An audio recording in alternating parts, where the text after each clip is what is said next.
What's up, y'all? Kofi Kingston here, and I would love to have a drink with Wrestling on the Rocks, depending on what that drink is, preferably non-alcoholic, you know? How's it going? I'm Celtic Warrior Shane. Soda. I would love to have a drink with Wrestling on the Rocks. Maple syrup. Fella. I would never have a drink with Wrestling on the Rocks.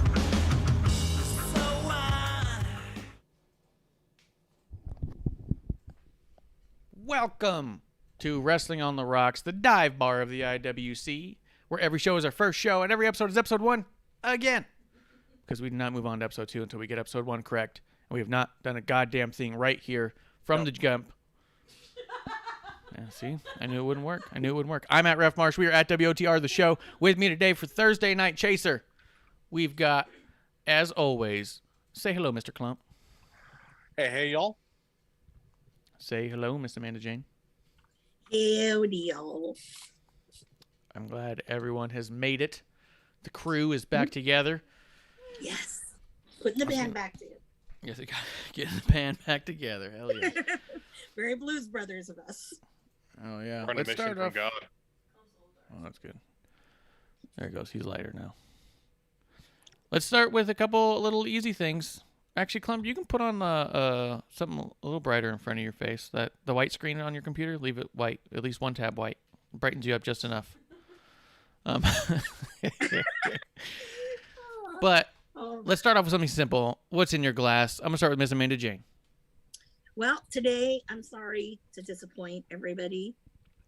There's no sponsored, not sponsored, but I'm just drinking regular Coke because I don't know. It feels really good. And eventually, I'm going to duck out and get a pineapple popsicle out of the freezer. Eventually. At some point. Well, we'll see when that happens, when that takes place. Klump, what's in your drink? I have a Canada Dry Ginger Ale and a Cuba Libre 1 cigar. Nice. Cuba Libre. I don't know if I know that one. That's awesome. And I think it's nice. It wasn't expensive and it's not too bad. All right, cool. I am having iced tea and vodka, and then I'm going to have a beer after that. So we'll see how that goes. But nice. It's all good. Guys, it's not about what you're drinking. It's about who you're drinking with. And today, we got our drinking buddies. And already in the chat, Jeremy in time saying cheers, dive bar. Cheers to you, Mr. Jeremy. Woo. In time.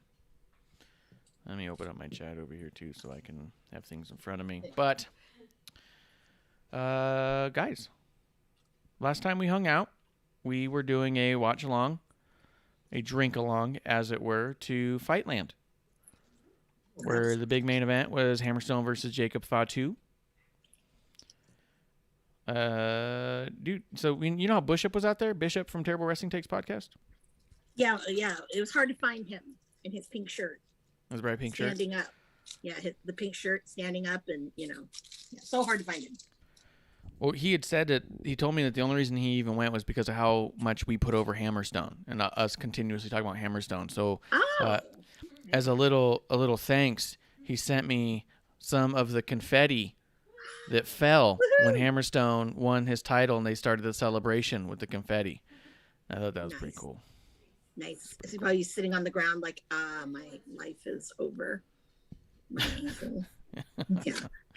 Yeah. Well, and then talking about MLW a little bit. So on this week's Fusion Alpha, Hammerstone relinquished the openweight title, but not the heavyweight title. So at first when I saw he relinquished the title, I was all like, oh my God, no, because we all know what happened to his ankle. But yeah, it was the openweight title. So he's going to remain the heavyweight champion, and he's going to do the what do they call it? War cage? I think so. I'm not I think sure. what they're calling it. Yeah. That's what they're calling it. But we'll see how that goes. Maybe we'll check that one out too. Yeah. But big shout out and thank you to them.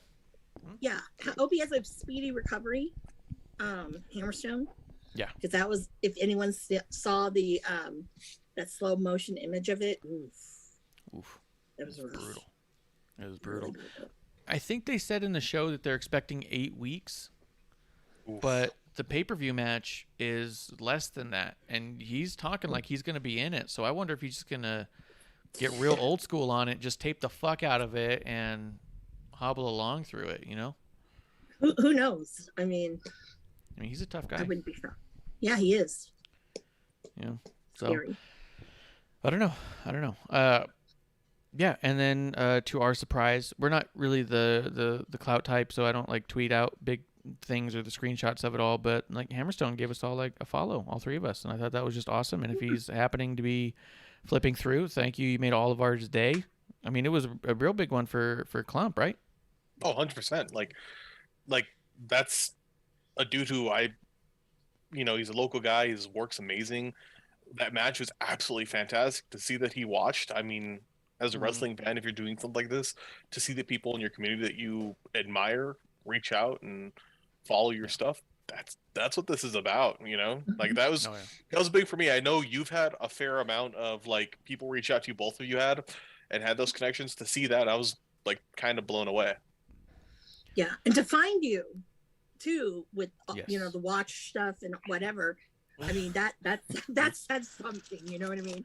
Like you had to really dig deep. That was the big tell for us, because we all know that. I mean, Klump just doesn't have much of a social media presence, and there's nothing wrong with that. I think it's absolutely fantastic, but he's very minimal on there. So the idea that happened, we knew that at that point there was just not. It wasn't just an accident, because I've done some fan art and stuff for Hammerstone in the past. And he followed my Instagram a long time ago, I think, because of the art. But so when I saw that, I was like, oh, that's neat. I wonder how he came across me again. And then Amanda reached out, and I was like, okay, this is peculiar. And then I was like, hey, Klump, this is going to sound weird, but can you log into Twitter real quick? And he's like, oh, my God. So, Yeah, I was like, ah! Yeah. So it was But cool. he didn't follow the show. No.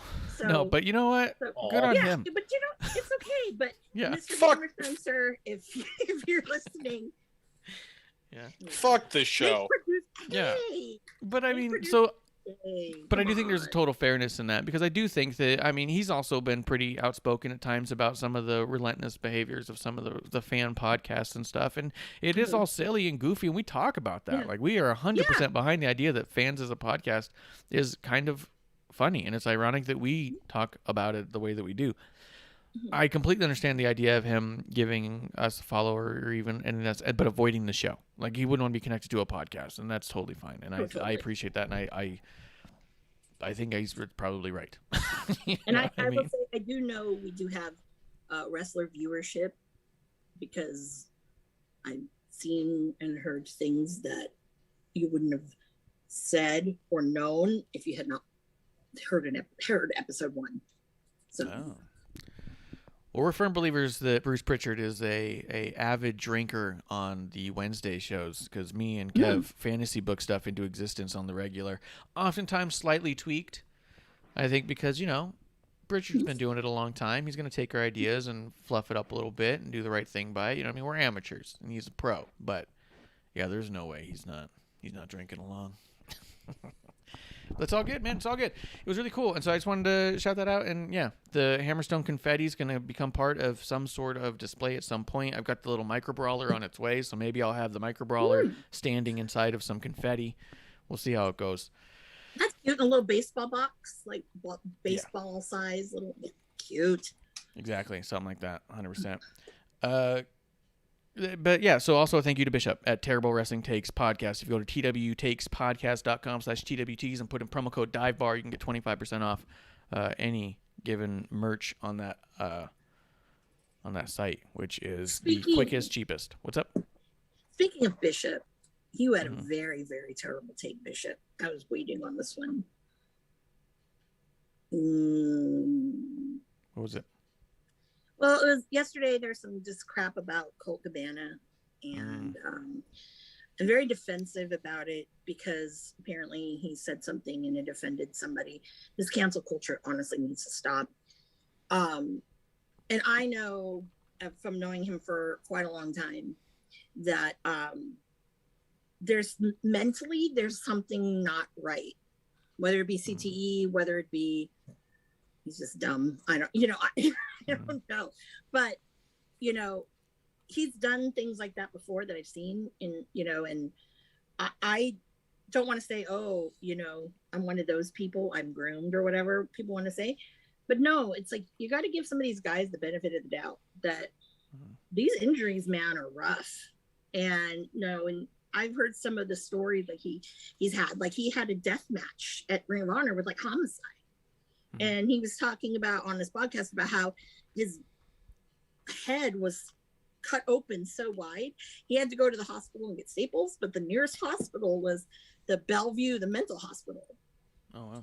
So, I mean, you know, when you hear things like that, you're like, yeah. I get it, but I'm sure he doesn't mean any harm. Well, I mean, I don't want to get into the weeds on any of that. Yeah, no, I don't want to either. I did see the clip though, and I will say the only thing I thought that was notable that I thought was overlooked at the very least is in the clip that was floating about. He sounded shocked at himself, and that's when he replayed it, because he was also kind of like, "What?" Like he seemed confused by it. I don't know. Like I'm not trying to say I'm not trying to make an excuse or anything, but I did note that and thought that was pretty interesting. Someone that could be, apparently he was also very, very drunk at the time. That's what they said, which I mean, again, is no excuse. You know, he doesn't drink. That's the thing. He doesn't drink. But I can say this because I've seen this in person. And so I can testify that it's happened to me. So it was WrestleCon in New Orleans. He had just put out his like children's book. And one of my friends who always went to shows with me, my friend Kimberly, he knows who she is, whatever. There's the two of us. So she wanted him to sign it for her. And he could not remember her name. And he was like, I'm not going to sign it for you. And she was like, what's going on? And then like Marty DeRosa was next to him. He's like, Marty can sign for you. And Marty's like, I'm staying out of this one. She was so upset that he couldn't remember her name. We were at breakfast getting a table. And when she told me this, I'm like, we need to hurry up and eat because I need to go give him a fucking piece of my mind. I mean, granted, yes, this is like my, one of my favorite people. But I remember going up to him, I'm like, how fucking dare you? And he was like, what? And I said, I cussed him out. I said, how can you forget her name? And then he says, I didn't mean to. I just couldn't remember her name at the point. The way he said it, and then the way he was like not understanding that, oh, I said that? Same reaction. So a lot of you people just need not to be snowflakes and sensitive. And honestly, like just because you are on his Twitch every day and play games with him doesn't mean you know him very well or know him at all. So, because if you did know him, you know that there's something not right up here. It definitely was a weird situation, and yeah, like I said, the thing I thought was notable is that he was kind of like, what? And then that's when he replayed it, and he was like confused by what he was hearing, like, which was just kind of, it is what it is, I guess. But yeah. Let's see. But he doesn't need to be canceled. Yeah. But Klump, how you been? Not bad. Just I haven't seen too much of the wrestling craziness this week, so yeah, I didn't jump in there because I didn't know a lot of what's going on. But yeah, things been going good. Just live and laugh, being clumping it up, clumping the toilet. Nice. Let's see. I'm going to tell you guys about a little bit of stuff that's going on with Tony Khan. Oh, God, no.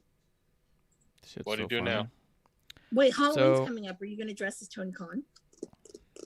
I mean, I won't know until 9 days away. 9 days. 9 days of Halloween. That's when I'll know. He's had quite a media tour the past couple weeks. Like he's been doing a lot of things. Yeah, it's been kind of funny. So SmackDown decided, SmackDown didn't decide. Here's the thing. This is what I don't get is the idea that everyone believes that content providers for television networks have control over the networks and not the other way around. You know what I'm saying? Yeah. Fox paid WWE like $3 billion for SmackDown, and everyone's acting like SmackDown has Fox by the balls and can do whatever they want. This is the part that I find weird, right? Because of the baseball coming around, next week SmackDown's going to be on FS1 and not on Fox. But they are getting an additional half an hour commercial free. And during that half an hour, they're going to put Becky versus Sasha Banks, and they said that. Everyone's saying online that they thought this was a direct shot at Rampage. I don't think it helps that Tony Khan goes online and says, I saw what you guys are doing, trying to go head-to-head on Rampage. And he's like... He's like, this is what I've been waiting for to absolutely destroy your guys' #1 show. And then like an hour later, he's all like, look, honestly, ratings are what they are. You never know what's going to happen, but everyone's going to have a good time. It's going to be a fun time. He needs to put the crack pipe down. It's just funny. But the idea that people are saying, so for me, I understand that there's a level of competition when you realize there's going to be an overlap. But I don't understand the idea that people think that WWE goes to Fox and says we need to go head to head with Rampage. You know what I mean? Like I've heard people describe it as poking the bear, and I was like, I don't think they made that call. Yeah. I feel like Fox would have said, "Hey, we're moving you, but we're giving you an extra half an hour." And WWE says, "Sure, yeah, we'll take that." You know what I mean? Like I don't think the AEW is in that conversation personally. No. I understand hamming it up online and hamming it up if you're the company and saying, sure, fuck it. Let's call it what it is. We are going head to head, whether it was our choice or not. But people are behaving like it's their fucking choices. Mm-hmm. I don't understand contracts. What do you think, Klump? No, I agree with you. I feel like he said he's been trying to stand up and be this big, character, but then it's kind of hilarious in that he gets shut down rather aggressively every time. Like, whoa. We're not doing that bullshit. Yeah. So Dude, go ahead. I like to imagine that it's his dad, because the owner of AEW is not Tony Khan. The owner of AEW is Shahid Khan, who is also the owner of the Jacksonville Jaguars and everything that makes Tony Khan money. I'm not saying that Tony Khan by this is, like meaningless, but I do find it funny. It seems like he's got people around him, and I would love it to be just like a dad walking in and like pulling a belt off like Tony.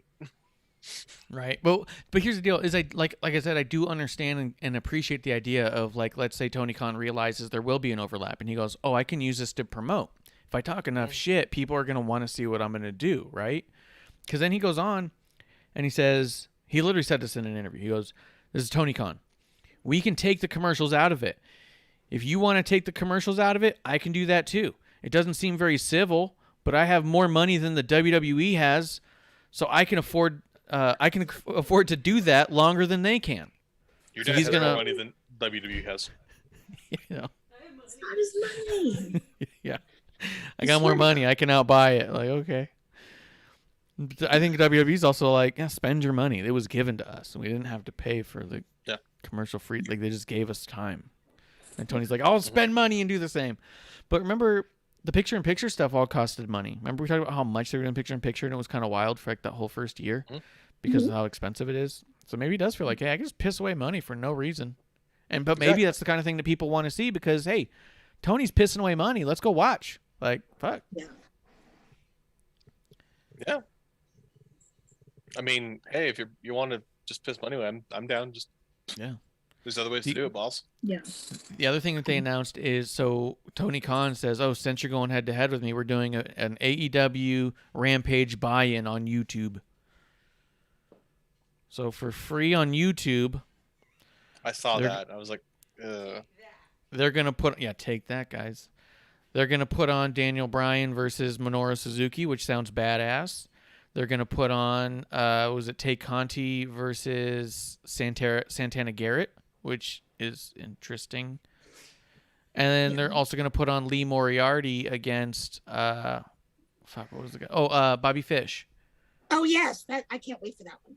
That should be a good match. Yeah. For YouTube. Yeah. Not Suzuki and Danielson. That you should be fucking paying for, but, Yeah. Who am I? When I saw they're giving me Daniel Bryan and Suzuki on YouTube, I was like, oh, thank God I'm not going to have to buy a pay-per-view because I was afraid they were going to wait for a pay-per-view to do that match, and I really want to see it. And then I thought about it, and I was like, well, thank God they're putting it on YouTube because now I can watch SmackDown Live with no issues. I'll just go check out YouTube whenever it happens. Yeah. Oh, what do you think, Klump? What do you think about this aggressive, competitive edge of using YouTube to your benefit against the evil empire of WWE? This is some dumb bullshit. Like I don't understand the business mind of it. I don't understand. Like, boy, he gets real hyped and has like he has himself a strongly caffeinated beverage. Goes in there, gets all riled up like the kids do, says some things they regret, then he has to walk it back. Or maybe we're gonna let him fail. Sometimes you gotta let kids make their mistakes and have that come to Jesus moment. We'll see. Amanda, what do you think? I don't know. I'm just kind of sick of this kind of stuff. I really want to know what the Khan's accountant thinks every time Tony opens his mouth about That's true too. money, because there's got to be a point where they're like, I don't. Yeah, we have a lot of money, but at the same time, dude, things you want to do, we're not going to have that money anymore. So you gotta, yeah. Well, they've saved a lot of money on pyro. Yeah, they spend a lot of money on other things too. But I really think that at the end of the day, it's like there's no evil empire. No. There's not good and there's not bad, because everyone has good and bad. Every single one of these promotions. And if you don't think so, then you're sniffing glue, just like Tony does. So, I mean, it just makes me just laugh, and everyone takes it so personally, which I don't understand. That's the part that makes me laugh. Yeah, like why? gets me laughing. What the fans taking it personally online is what makes me giggle. Well, I know, I'm like, oh, I'm like, take that SmackDown. Oh yeah, that's gonna help me with my job. Well, it's funny in any, and this isn't a sport, but it's like funny in sports when that happens. Like people get all invested and riled up and upset. Like a few days ago at work, I mentioned to a coworker of mine a fun holiday, which also is my birthday, called Bobby Bonilla Day. Okay. And he absolutely lost his shit talking about the management of the Mets. So Bobby Bonilla Day is July 1st every year. The Mets have to pay Bobby Bonilla $1 million until 2035 to not play. He has not played since. Yes, I love this. He's 60. He broke a contract that was not worth a lot, and they agreed to this, and inflation made it a motherfucker. It gets better. In 2 years, he starts another one for the Orioles for the same thing, where they have to pay him like $800,000 to not play too every year. And that's amazing. But the investment, he's such an asshole. You have no stake in this. You watch this on TV, you go to some ball games, you see things. You go to a show, you watch some people wrestle, you don't like it. It's just enjoy your thing. It's a thing. It's the same. Yeah, it's the same thing. Whether or not they're paying Bobby Bonilla doesn't mean that they're losing a World Series because of it. You know what I mean? Or winning one because of it. It's not like, well, because that's the other thing too, right? If they won the World Series, people would be like, yeah, we're the goddamn best. But when they're losing, like, well, we can't afford a better team because they're paying this dude for nothing. Like, but if they won with the same thing, you wouldn't say, oh, it's because they're paying this guy. You know what I mean? It's just fucking funny. But yeah, the idea that people get so. That also should be a national holiday, as far as I'm concerned, Bobby. Oh, yeah, 100%. Jeremy in Times in the chat, he says, it's really silly that Tony insists he's going to beat SmackDown, then proceeds to put Suzuki versus Danielson free on YouTube. He must not think they will raise the ratings. That's true, too. Like, if you thought that was going to be the draw, wouldn't you put that in the first half hour of Rampage? Wouldn't that be how you open Rampage to get people to say, oh, shit, it's either the last half hour of SmackDown or the first half hour of Rampage. I'm going to need that match. What are you possibly going to put to open Rampage that's going to draw people away? And that's just it, is I don't think that's what they're going for. I really, truly don't. Alfred Kanawa from Forbes put out a tweet where he talked about how ticket sales for this particular week was strangely low in comparison to the weeks before it and the weeks after it. For everyone, that Raw had less than 3,900 people, and that at the time of the tweet, that Rampage hadn't even hit 1,700 tickets for the Rampage show. So I thought, well, maybe that's why they're announcing there's going to be this thing earlier. You know what I mean? Hey, before Rampage, we're going to have this show. So not only should you buy the ticket, you should be there on time. You know what I mean? Because I don't see a bunch of SmackDown fans being like, oh, no kidding, Daniel Bryan versus Suzuki. I think the majority of SmackDown fans don't know who Suzuki is. I don't think the majority of AEW fans know who Suzuki is. Let's go there. That's fair. That's fair. And to be honest, if your only exposure to Suzuki's been AEW, it's been lackluster at best. Yeah, but if you saw GCW this weekend, holy shnikes. He's done some better stuff outside, and even matches out in NJPW. Suzuki's the one dude I asked Klump out head on the first time. When was it, Wrestle Kingdom 13 or 14? You told me I got to watch it when it was happening. Yeah. And one of the first texts I sent was like, "Who's this old dude in underwear beating the shit out of everybody?" And he's like, "That's Suzuki. He's amazing." He's amazing. Yeah. And also, like, this is like my dude, I think. Yeah. He's the best. No, and to give that away, that I'm upset that Suzuki's time in American TV has been kind of lackluster. Like, this is a weakness of AEW in that beyond the people who know and love it and go, "Oh, that's amazing," not anyone knows. And unless you have a me or a Marsh or an Amanda who go, "Holy shit, that's it," and we explain it to someone, then there's just like, who's this old guy doing this? And he's not been kicking this shit out of ring boys. He's not come down and beat the fuck out of Justin Roberts, which would be great. Or that would have been great. Yeah, or Tony Khan. And he should. And we should see that, because otherwise it's just angry grandpa. I got, I've gotten people into it because I've showed them things, but I'd rather put the time to do better with him. It's kind of a disservice to him. Also, putting him on fucking YouTube, it's gonna be a great match in a place it shouldn't be. Yeah. That's the You bummer have to about pay it. for Suzuki. Yeah, you have to pay for him. I mean, hell, I'm driving out to LA next weekend to see him wrestle twice. He's going to be in a fight, Bloodsport. Yeah. I don't know who he's going to go against, but Josh Barnett announced that he's going to be in there with Arturo Ruiz. Ooh. Oh, wow. That's going to be fucking badass. So I don't know who's going to be Suzuki, because I thought Suzuki and Barnett were going to do it. But I guess they've already had a fight before. They did it already. That was the first one, I think. Yeah. Yeah. So, but yeah, so the idea of Suzuki being there, and that's the other thing is, like, it's one thing when Suzuki makes his appearance where he stares down Moxley and some of us go, "Oh, who's this?" And I mean, that's the whole reason we brought on Klump to begin with, was so he could be the guy to explain what some of this stuff means and why I should be excited. But once I've seen 2 matches of him, I shouldn't still be questioning it. You know what I mean? Yeah. So I agree with that with Klump. It's been a little bit of a misfire on those. Jeremy does say, and you already know Meltzer and Alvarez will add the YouTube views with the Rampage ratings just to make it seem like Rampage was close to beating SmackDown. Yeah, probably. I will say this, because I did see Murder Grandpa last Friday, in a very small setting. This is the smallest setting I probably have ever seen him in, probably maybe 100 people at most.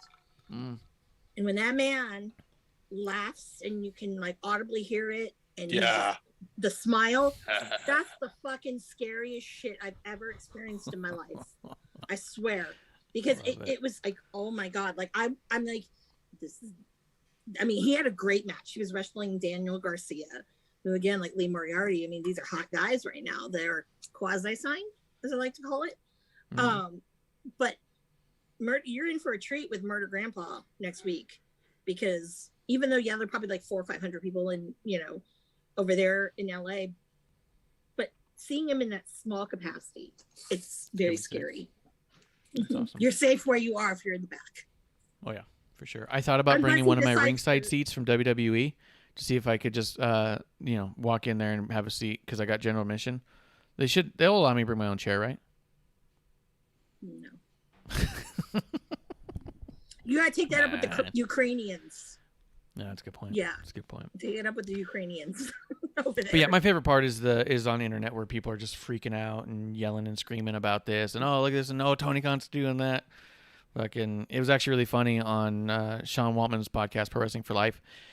Nick asked him about it, and it's so funny because Sean's response was like, "I love it when billionaire promoters just whip their dicks out and fucking see who's bigger." It's like so funny, dude. And I was like, look, I don't know that I think that Tony Khan's doing it in response to that overlap, but I also think that part of it is tongue in cheek, and that if I do this, people are going to watch what I'm doing, and he's promoting. He's getting people to watch his show. So, but I love it because people take it personal, like you said, and that's what makes me laugh, and I love the pettiness. And as soon as I saw you said it too, I was all like, ugh, he said another goofy thing. People are going to either take it super serious. Well, people are going to take it super serious, but they're going to take it on 2 different sides of the fence. Super serious where they hate him, and super serious where they love him. I saw a tweet where someone said people acting like they have actual stake in the company. Yeah. It's not publicly owned company, guys. Oh yeah, No. yeah. Yeah. Actually, I got stock in WWE, so if they do well, so do I. So of course I'm So- going to support them. So question, producer lady. Question. She's got a question just for because- producer lady. Do you mind popping on your headphones real quick? Hold on. Hold on. Let's Okay. do this the right way, like a producer ought. All right, here we go. Okay. All right. So if I have bought a T-shirt from said company, like WWE shop or Pro Wrestling Tees, their AEW shop, that doesn't mean I own the stake in the company, right? Because I think I should. If you bought a shirt, no, you're Yeah. you're a Doesn't customer. that mean that I own part of the No, company? I mean, I'm paying, that's like a share. That's some That's- customers always right kind of entitlement. Fuck that. Yeah. I mean, maybe in the backyard wrestling sense it is, but not on like the NASDAQ. I mean, it does work for this show, though. If you go to ourprowrestlingtees.com/wrestling on the rocks, every shirt you buy gets you one stock in our show. Yeah. Yeah. Yeah, There you go. 100%. I'll send you a You're- certificate. But I think there are people who definitely on the AEW side think that, oh, I went and I got this my 50th Cody shirt that's That's true. whatever that's come out in the last week, that I'm an EVP or I have rights because I bought the EVP shirt. All you do No, is get you- extra shares of sadness. You just kind of gave a huge percentage to whoever you bought it from, like Yeah. And $1 to that's Colt all you Cabana. And $1 to Colt Cabana. And $1 to coat. A little segue. So Amanda, remember how I purchased the wine, the Capocana wine? Yes. I was super excited about. So in my crazy haste of just wanting to get it before it sold out because it was selling out online, the links weren't updated as they were selling out. So I was like, screw it, I'll get a 6-pack and I'll just get the mix and match. Well, I emailed and I said, hey, does this also come with the rosé? And I didn't notice that, like, I never got the response back. So I finally received it like the other day, opened it up, and I got 3 reds and 3 whites, and I was so bummed. Oh. Because also what would have been included in that was like a little a happy the meet- hour. A virtual meet and greet happy hour with Yeah. Carmella and I didn't all of even us get drinking that. rosé. Yeah. Yeah. I didn't even get that. I got my rosé and the whatever, and I didn't get that. So Oh, it's on the way. She posted it an is? Oh, okay. Yeah, she posted a Insta video and said she's waiting until everyone gets it, and I'm not one of those. So I was super bummed because I was just so excited that I purchased and I could God. get it. That's horrible. Damn Yeah, it. it was a bad day in the house. Yeah. Yeah, that brought That's me down. awful. Yeah. But anyway, sorry. Yeah. Oh no, Uh, that's horrible. And I hate it when I'm gonna segue on this one, is when you have these like alternative sites that do, let's say, like, I don't know, you have a wrestler who partners with things like Blackcraft or whatever. You go and you buy, they have some limited edition thing and you go and you buy it, and then you buy it or you think you bought it, and then all of a sudden next thing you know is, oh, I'm sorry, we're sold out, here's your money back. I've had that happen quite a couple of times and it's always a bummer. Yeah. I've had that happen a couple times too, where it's all like, it's secured, you have it, and then you get an email later being like, turns out you didn't get it. Yep. We're not charging you, don't worry. And I was like, no, the problem wasn't about being charged. The problem was, I was fine with being charged. I was looking to get charged. Yeah, they pulled the Foley. Yeah. Yeah, It's the like, old it's also Foley like, incident. yeah. But it's also like PWG tickets. Like, you have it, you got it, and they're in your cart, and you go to check out, next thing you know, bam, they're gone. So random. Where are we in the show? I was gonna ask what we all thought of GCW coming out with their little LA promotion. That's a good point. We didn't talk about that. LA Fight is starting out in GCW. They're opening up basically a full-time-ish LA branch. They've been doing a bunch in LA anyways. So, I mean, they do Atlantic City, LA. So they're kind of branching out a little bit. We call it LA Fight by GCW. Mhm. Atlantic City, I don't know about New York. North Jersey. They don't run in Delaware. That's right. They got they got Jersey too. Yeah. So yeah. What do you think? What do you think about them opening up the LA branch? Huh? Man, actually, this is really cool because the first couple of GCWs, they had an after show that was called Suburban Fights, and I don't think they've done Suburban Fights in LA. It wasn't a GCW thing, but I don't think they've had one in quite a bit of time, even pre-pandemic, to be honest. And those were always great because you got some of the guys that were from GCW were on the card, maybe some local guys, things like that. And it was always really, really fun.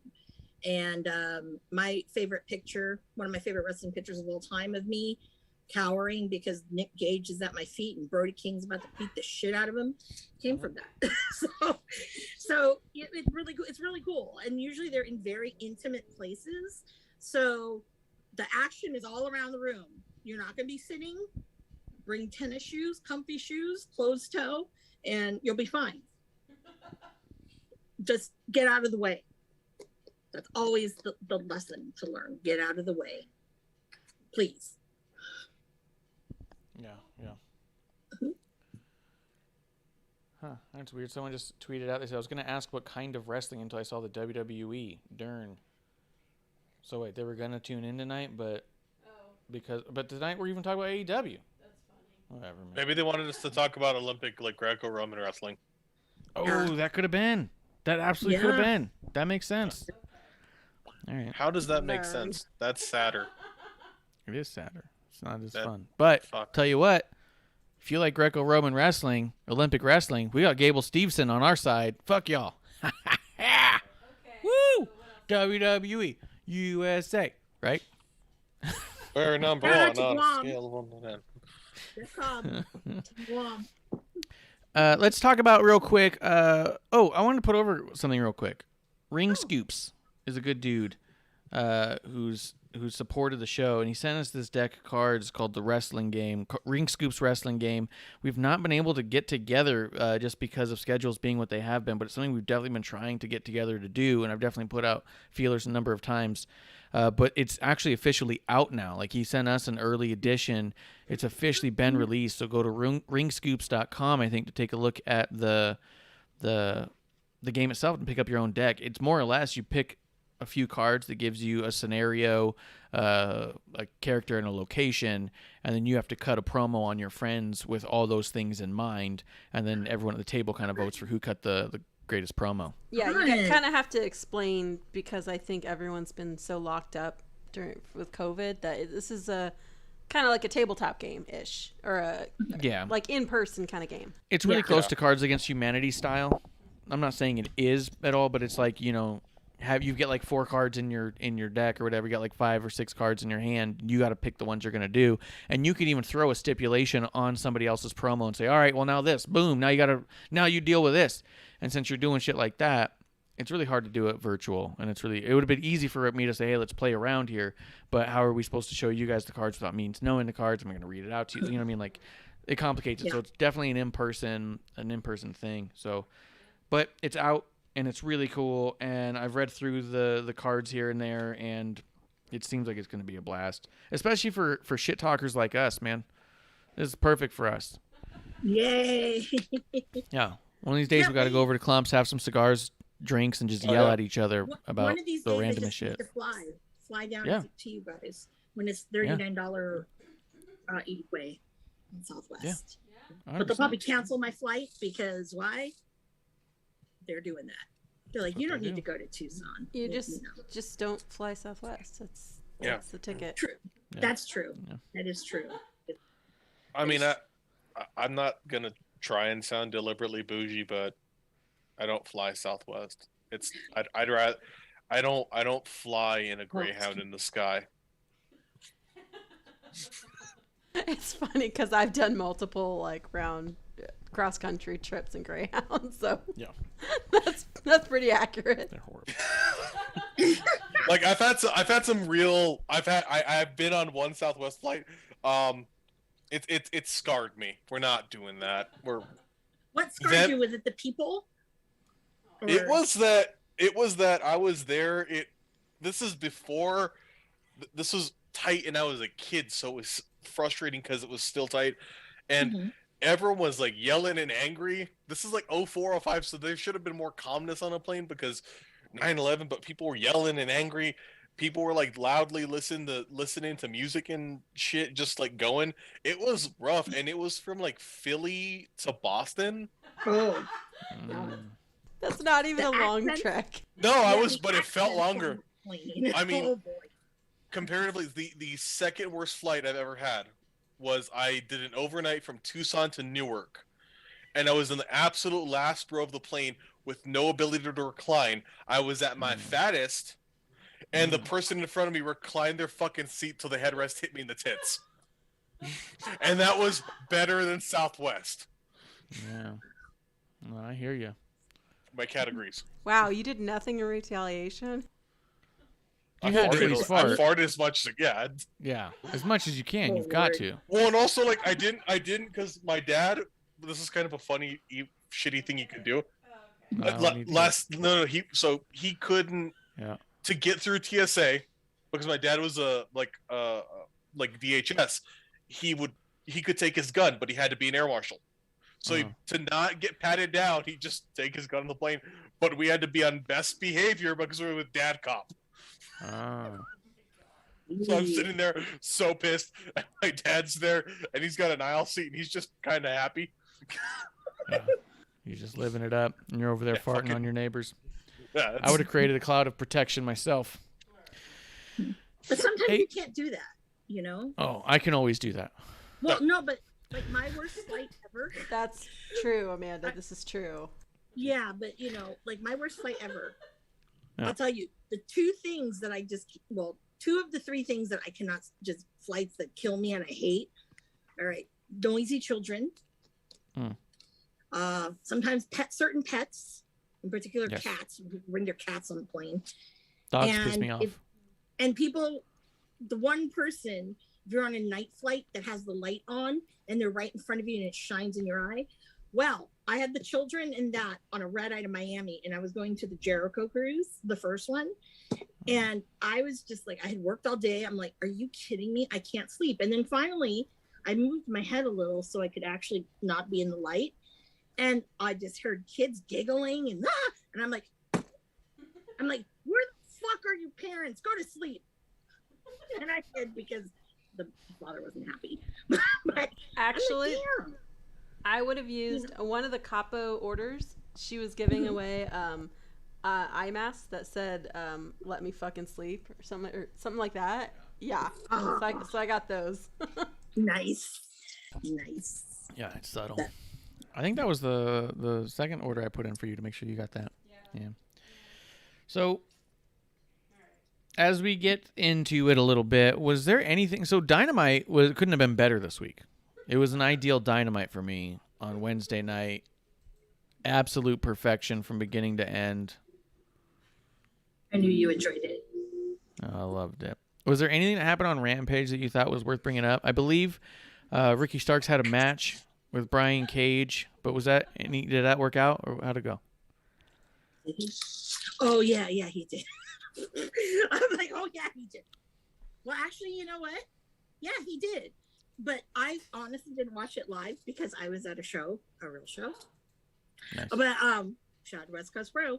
But I did watch it, and it was very interesting to me in the sense that, okay, we want this this thing to end.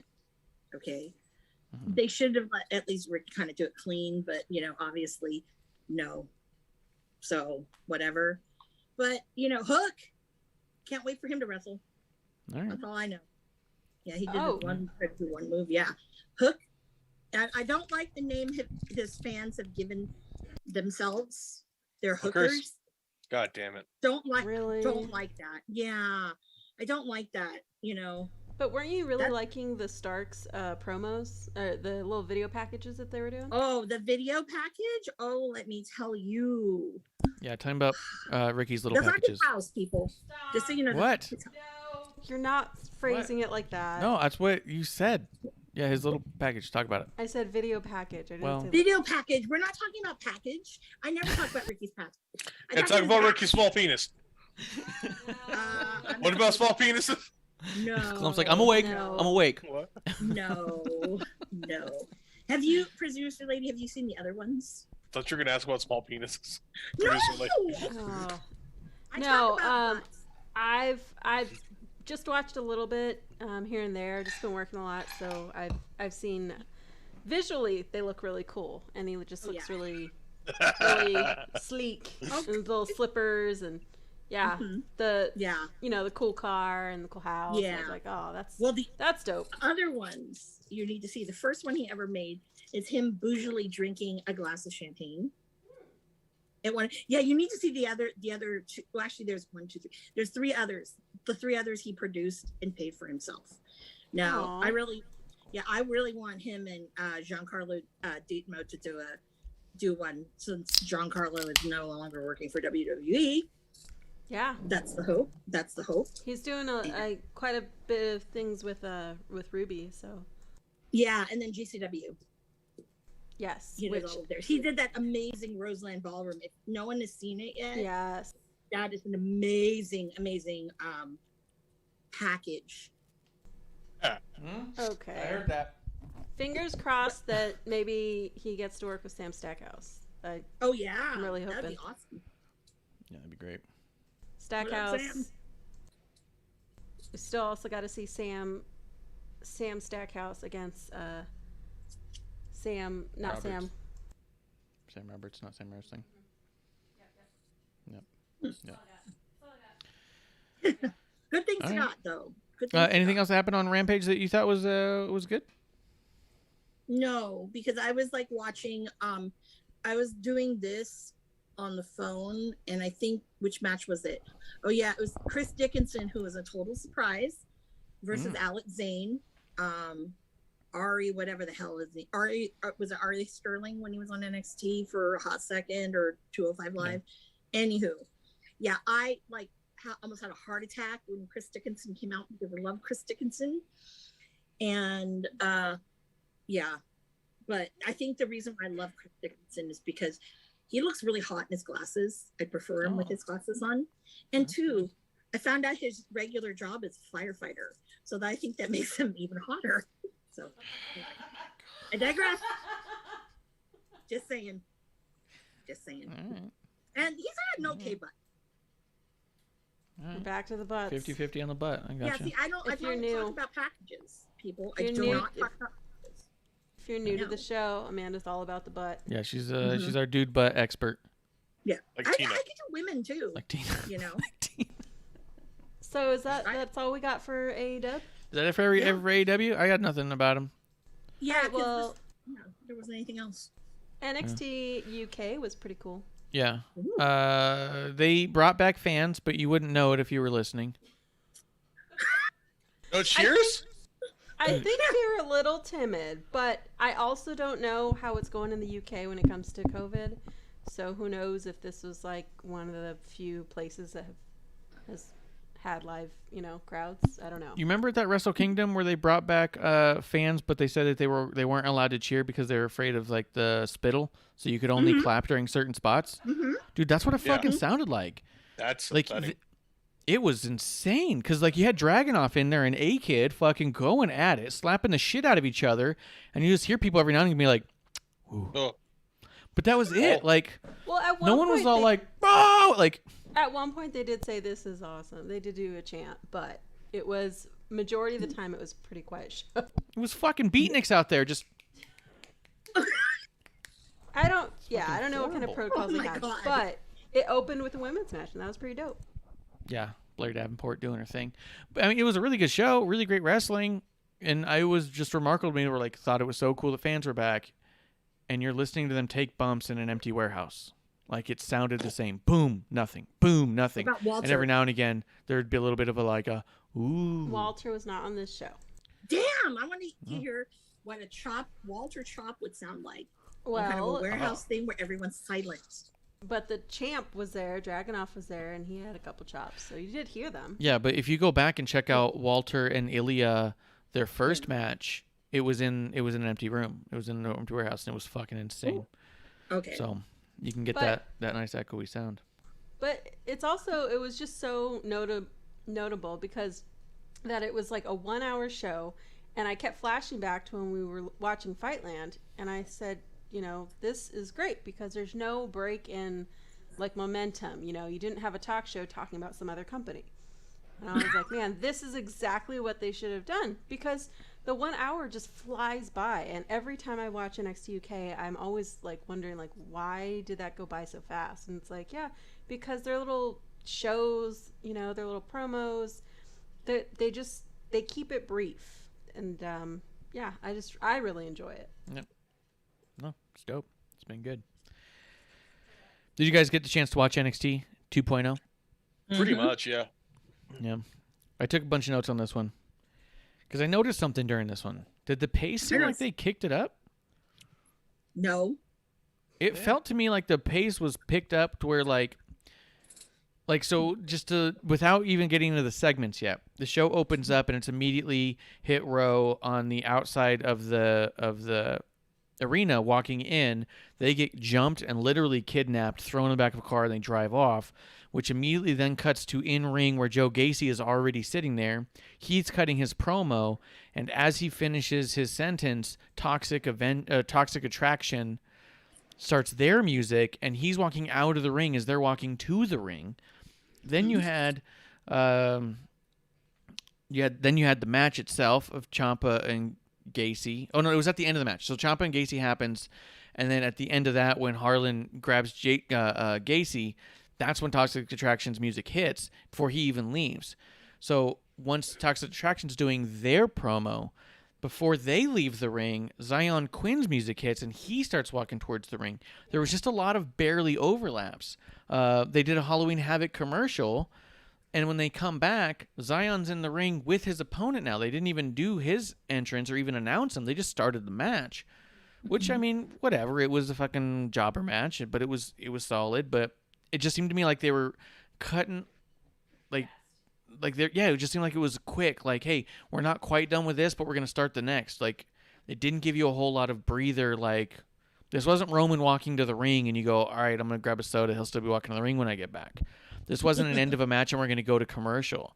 This was an end of the match and we're teasing you for what's on the other side of the commercial already. Does that make sense? Yeah. Yeah. I thought it was also weird when Toxic Attraction was leaving and I can't remember his name. What is it? Zion Quinn? Zion, yeah. He was checking them out. And I'm like, whoa, what are we doing here? Okay. Well, that's kind of their gimmick. Yeah. Well, yeah, but but then later on, we have another weird thing, which I'm like, no, anti right now. But yeah, no, I just thought that was weird. They are, I mean, maybe it's just me, but I feel like they definitely are bumping up the whole, like, all right, let's make as many sexual references as possible. Let's make it sexy. I feel like their target audience is like, I don't know, like 17 to 25-year-olds, kind of. I get that. I agree with that. Like, I don't know. What do you think, Klump? I feel like I agree with that last statement, and this is just wrestling right now generally, but it feels like it's moving. I don't know how to say down, because I know it's moving toward this weird age where it's kind of going back to the Attitude Era in terms of where, like, See, good. I didn't experience that because I didn't grow up watching wrestling. So I only have like the snippets that I've gone, back and watched. So to me, this is all new. Wouldn't you say it's like similar in the sense of like the whole like, oh, bringing back like the sexy vibe, but like very different? Yeah, my only and it's not bad. It's nothing wrong to have a certain sense of sex appeal with product, though. To me, the caution is this the performer wanting to bring this through their character, or is this something being put upon them by someone else? And that's what I always cautions me, because when is this like my character is meant to be this like say a Latin lover or this femme fatale and act in this way, or when is it no, you need to add that in there? and that's kind of fucked. That is, yeah. You'd hope that they'd be able to speak up a little bit if they felt uncomfortable. I mean, I don't know. We just don't know. But I agree with you. If it's being forced upon them, that's shitty. If it's part of their idea or part of the identity they want to go into, or maybe it was something that was suggested to them and asked what they thought, and they actually said, you know what? I think that would be fun, and I think I could do that. It's another thing to be presented an option and take it. You know what I mean? But it's an absolutely other thing if it's just like it's this or you're off TV, and then that's when it gets real shitty. You know? I mean, I kind of thought that the start of it was the whole Indy Hartwell story. You know, when you had the love story where it's like, okay, now you're busting out condoms, now you're doing this. Like, I kind of thought that was the start of the new 2.0. Yeah. It's definitely the biggest carryover. It's the biggest carryover we've had from NXT 2.0. I mean, you got Ciampa as the champion, but outside of Ciampa just saying, I've been here for a long time and I'm a badass, and you go, yeah, I could see that. The only storyline that's continued has been Indy. So it definitely fits in that regard. I will say that I do think it's completely different than the Attitude Era as far as we're not seemingly, at this point, we're not getting lingerie models that they're trying to convince to wrestle as quickly as possible, get in the ring after a day. We're getting wrestlers who are sexy, leaning into their sex appeal. Yeah. It's different because at the end of the day, you put Mandy Rose. Mandy Rose is wearing shorts. She's not even in a bikini. She's got a top that's see-through on the stomach, but it's not on top. Like, she's wearing more clothes than arguably Alexa Bliss was wearing for a while. You know what I mean? Like, arguably she's wearing more clothes than Carmella is now. Definitely more clothes than they ever wore in a bra and panties match or a mud match back in the Attitude Era. But you can lean into the sexuality in a way where you still look strong, and when it comes time for the bell to ring, people don't go, why the fuck is this person here? When Mandy's wrestling, you go, yeah, she's strong, she's good, she can do this, you know? Like, at least there's that side of it. So, I don't know. I go back and forth with it, too. There's certain times where I go, I hope we're not getting too close to the edge here. But I think they've done a decent job of not, personally. Is this drawing any more viewers? I don't know. Well, because I don't keep track of ratings or whatever. Their ratings are up since 2.0's hit up. They haven't dropped. They've gone up. I mean, they're not like through the roof. They're not Raw or SmackDown levels, but they're back to where they were when they were strong in those 700 range. You know, like, and by the time that they did 2.0, they were down to like 500, 560, 550, 400 almost. Rampage at this point is below 400, or I think they're just over 400. Like, so I don't know. I'm not saying it's the reason, but I don't know. If I was a younger kid watching NXT and I see Mandy Rose, I'm probably not turning the channel, and she's not making a fool of herself. You know what I mean? Where we used to sit there and watch Kitty. Remember her? Klump? Yeah. We didn't change the channel on her, and she brought nothing to the table. Well, I don't want to be. I'm not gonna say this to be an asshole, but Sable. Like Sable's role at every point was be sexy, and but it's kind of fucked. Like, yeah, and then we also know from the other side, from everyone talking about it after the fact, that not only was she told to start wrestling when she didn't want to, she wouldn't train when they asked her to, and just basically said, no, I'm only here to be sexy anyways. Why are you trying to make me actually good at this thing? Like, she was adamantly against being a decent wrestler. At least we have women who want to be wrestlers, whether or not they're using their sexuality some or not. I mean, and you can say the same outside of WWE. Look at Scarlett Bordeaux before she even showed up in NXT. She was the smoke show and literally wrestled in lingerie. They put more clothes on her when she got to NXT. You know? I remember we saw her at some convention. I forget what it was. Starcast. And I was... Starcast. Yeah, because it was right when AEW started. And I just remember, like, dudes were going up to take a picture with her, and they were, like, just being all gross and gropey, and I was, like, so pissed off. I wanted to go up to them and be like, dude, what the hell? Like, stop, like, grabbing her. And I was just like, man, she's, like, way too nice. Like, you don't need the money this bad, dude. Hands on the hips and small of the backs and stuff. I mean, it's awful. I mean, you can even see in the picture I took with Bailey, I was so nervous about being a weirdo that my hand, you can actually see it, my hand's floating away from her. I'm pulling the old Keanu Reeves, where it's like she's got her hand up around and on my shoulder, and I couldn't even get I just like, it's just outward. Like, swear to God, I'm not being weird. Just and put it's your like, hands on your head. yeah, it was just like, you can see it. It's like 6 inches away from her. And so it's almost all like, know what to do with my hands. yeah. And I don't want to do the wrong thing. Like, No, oh, God, like, you know, It's better. I mean, yeah, it's. It is funny. You're bringing a bunch of like not fun to me because I fucking hate like when I Oh, go yeah. to like conventions and stuff like that, and it's just like y'all quit, like, because honestly, and it is, my worry is that in doing that, like, I don't want the sexiness to come with like a new attitude of male ownership over performers. Yeah, you don't want it to spill over to real events, right? I wonder how much of them are doing it out of an empowerment as well, because I mentioned that before. After going to NWA, the biggest reason that the only thing I got signed by any of the wrestlers was a poster from the event was because all the women were only selling like lingerie and bathing suit photos. And I was like, I'm not putting that on my fucking wall. That's kind of fucked, yeah. But that's a lot of I feel personally like that's a lot of the indie women I see. Like, you know, they're always posting pictures in bikinis and lingerie, and it's like, dude, I'm happy that you're happy with your body, but like, what am I gonna do with that? Yeah, I mean, that's what it came down to. It's all like, look, yeah, you're a beautiful person. The pictures look great. You did an awesome job with these.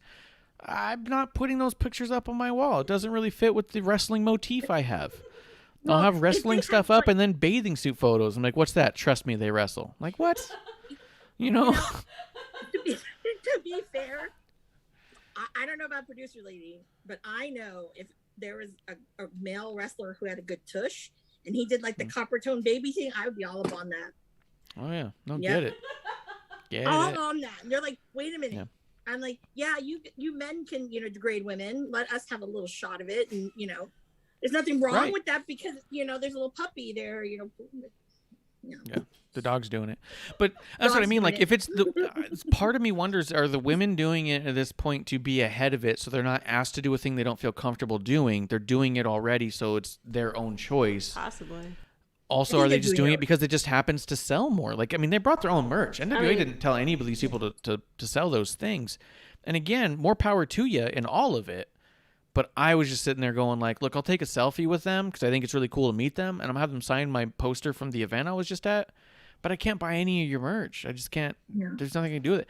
I got a grab bag of Random Legends wrestling 8x10s that I got on like eBay once where it was like, oh, $8 and we'll send you 10. I was like, fucking sweet.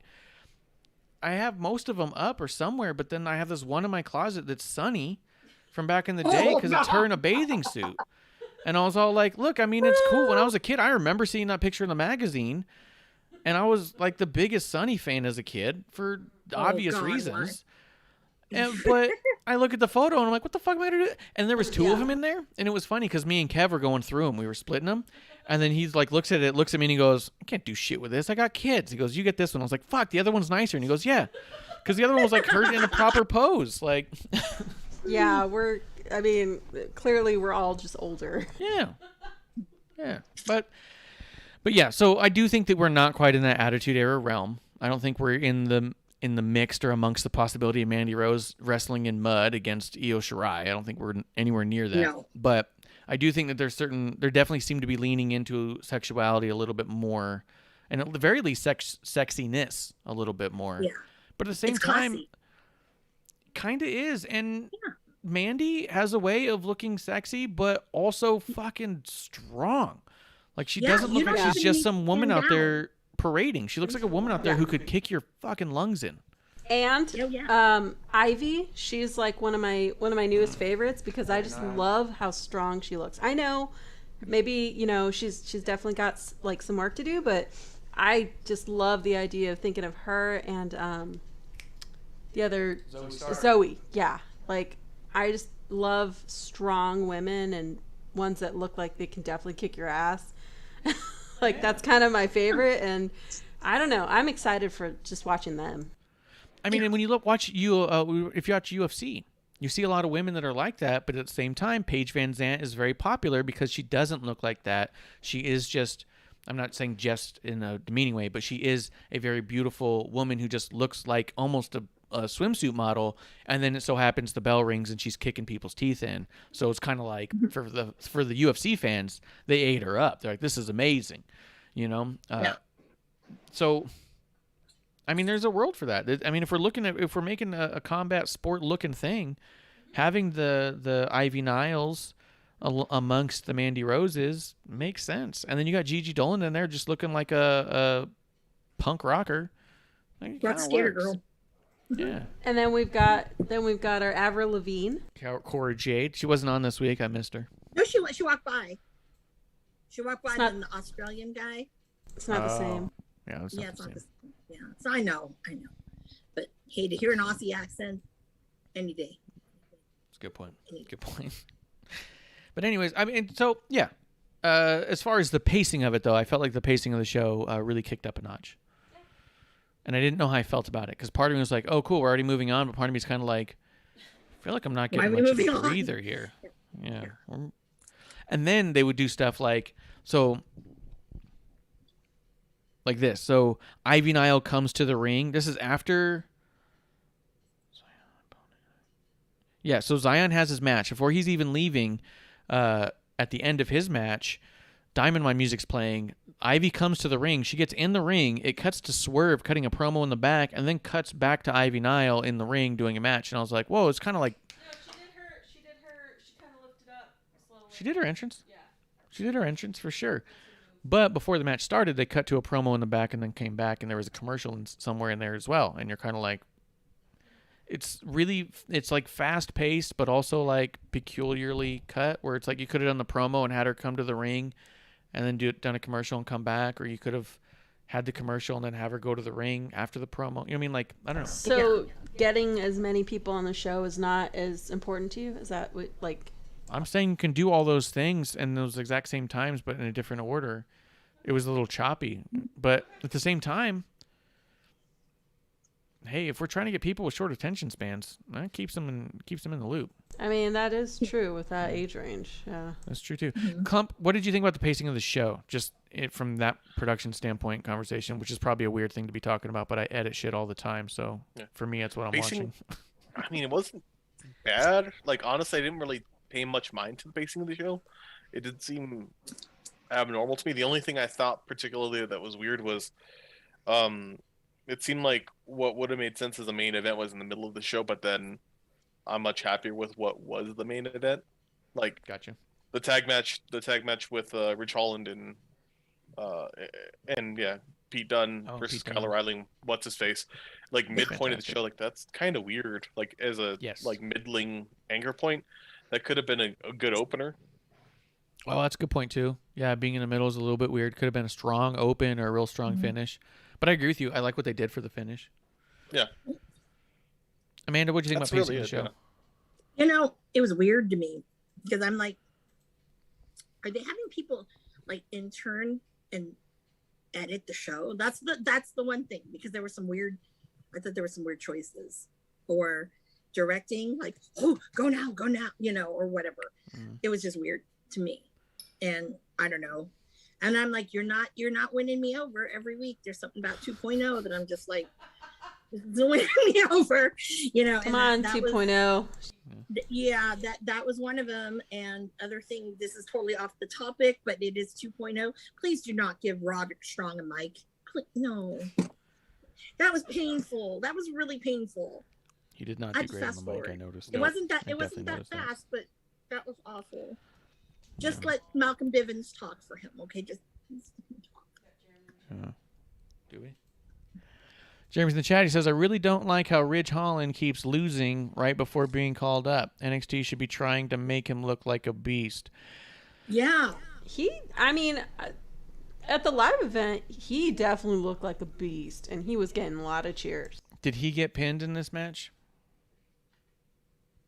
Because I'm trying to look up my notes. I don't think I even put who won it.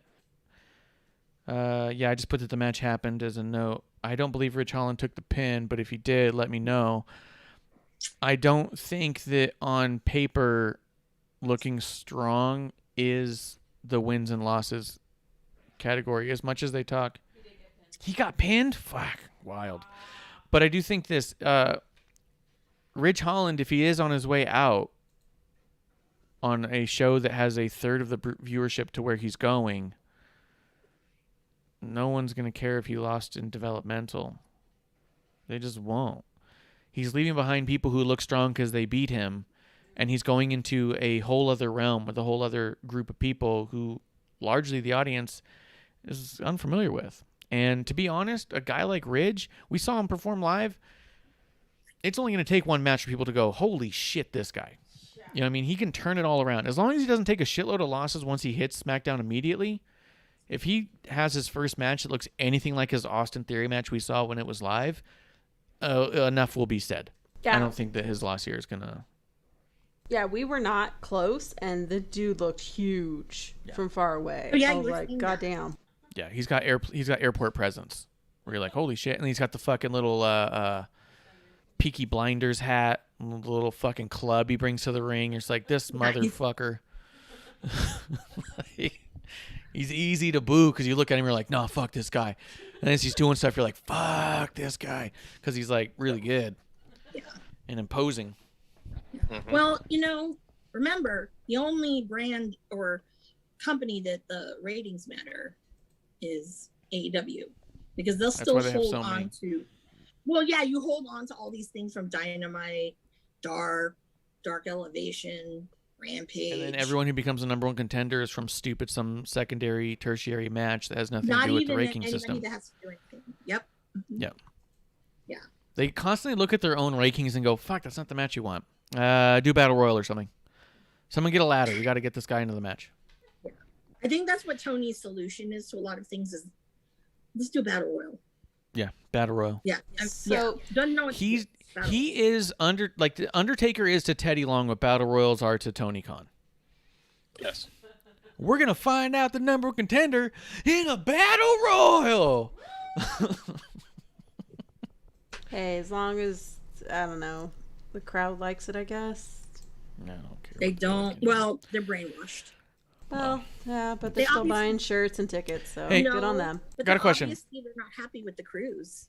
Let me tell you. Klump, we're a few weeks in. I know, I don't think you've seen every moment of all of this, but we've got Joe Gacy a few weeks in. He's starting to get himself this psychopathic follower, and to me, Joe Gacy has become much more of clearly a sociopath than anything else. That's what I said. How do you, That's the other thing is producer lady after his second promo she goes, this dude's like Bray Wyatt, and I was like, the fuck he is, and she's all like, no, like that level of in your own fucking psychosis. And I was like, oh yeah, that level of believability in my own insanity, I feel that.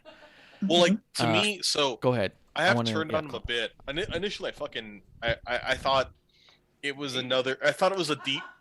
I fucking hated it. I thought it was a dig at like basically an old man yelling at clouds kind of thing. Yes. Like, oh, the world's modern and changing. We have to care about people. Fuck them. That's how it read to me. I was like, fuck, that's shitty.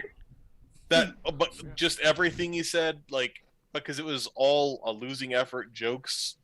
Like, okay, this is I get it. I get what you're aiming at. But as I think about it more, I think I like it more and more. I like the idea of him effectively using modern statements, modern ideas. And I'm a person I back up the things that he's making fun of. I think those are like fair things, and I agree with him. I get called a snowflake and fuck y'all. I kind of am. But him going off the way he does, to me, it makes me think of when you have somebody who's truly evil. They're very aware of the terms that make sense, the terms that are correct. It's not the idiot angry redneck who calls somebody something offensive. It's the person who knows very well that we use this term and that term. We say this and we say that. And that's what I see in this. I'm like, okay, I like this because I see it going a bit deeper. So I'm curious to see where they go with it. Now, if it turns back into we're just gonna beat on the snowflake guy, I'm not gonna like it. Yeah, no, that's what I thought too. Is like after a few weeks, at first I was like, I don't know, I feel like there might be something here, but it definitely doesn't seem fleshed out. Every week it's been a little bit more. I'm all like, okay, maybe. maybe it's a little bit deeper than we thought. And by this week, I was like, this dude's a fucking sociopath. Yeah, the way He's a his psycho. eyes, the way his eyes have been bulging and he's staring and not blinking. Just from the first promo, I'm like, oh, he's like a cult. He's like a cult leader. That's a good point. I'm going to go back and look and see if they do a good job of cutting away every time he might blink. Because that's a thing you do in movies. There's always somebody in there who's like a villain that people get a bad feeling from. And one of the reasons that you get a bad feeling from it is because they intentionally edit out every time the guy blinks. So that way, by blinking makes you human. It's like a thing where people notice someone not blinking. And so they go, oh my God, this guy's fucking not human. Right?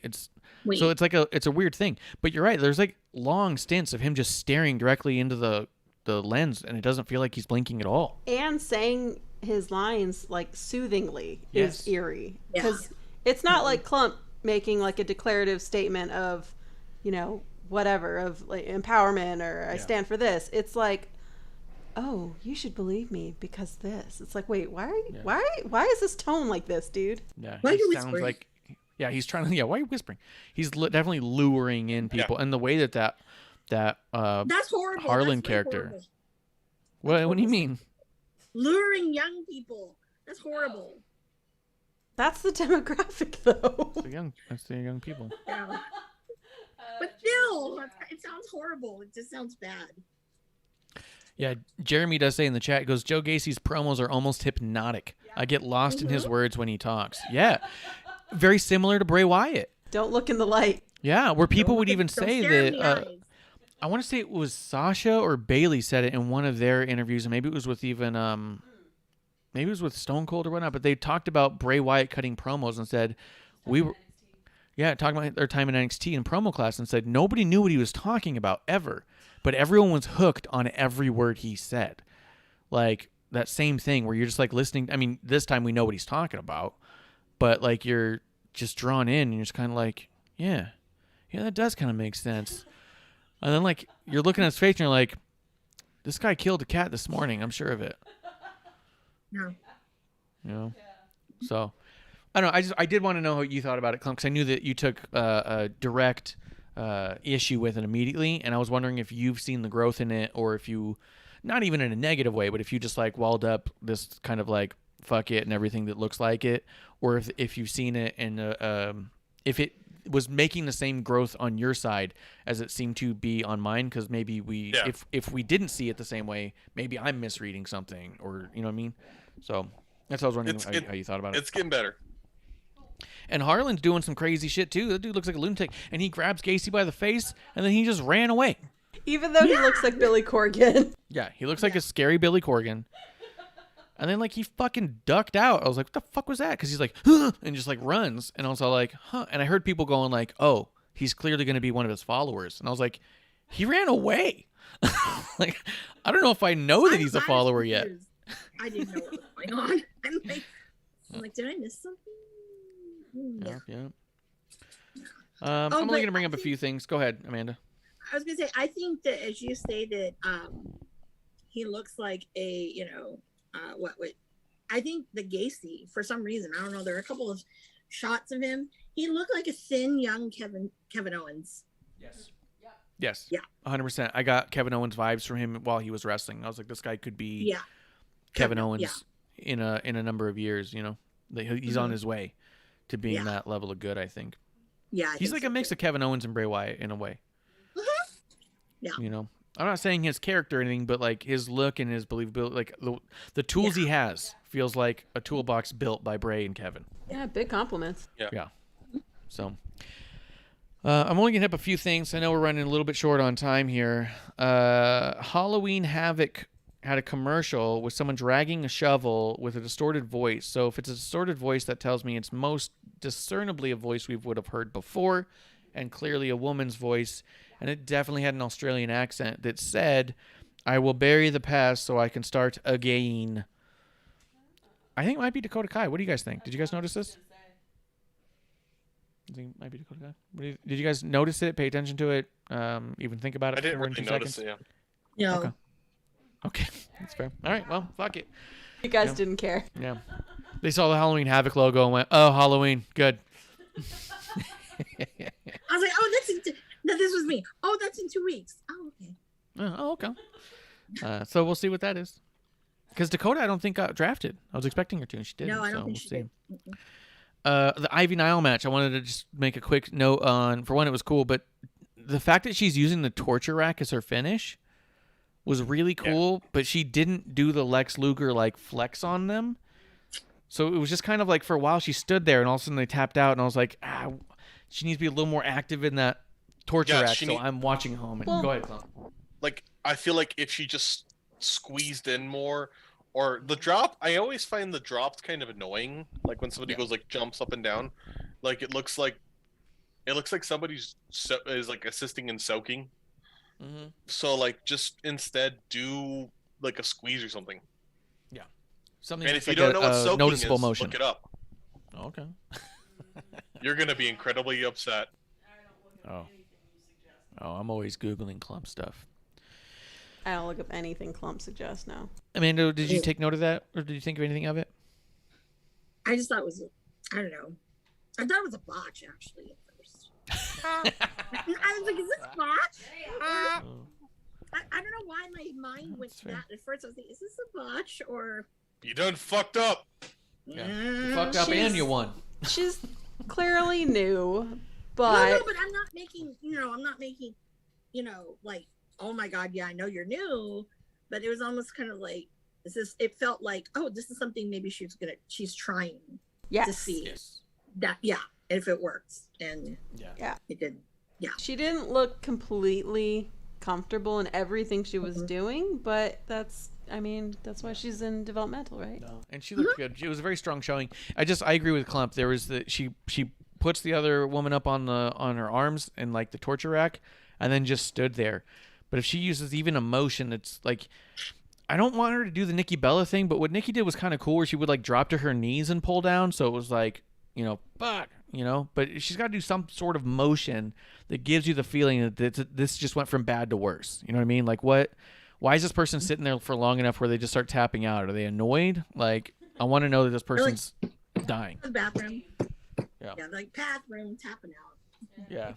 Yeah, exactly. I'm bored. I got to go to the back. Just fucking call it. Yeah. Hey, other thing real quick.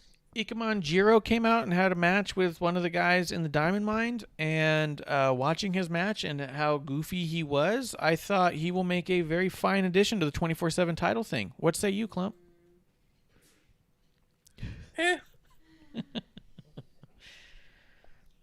I was disappointed by him, man. I mean, am I way off on this guy? Oh, go ahead.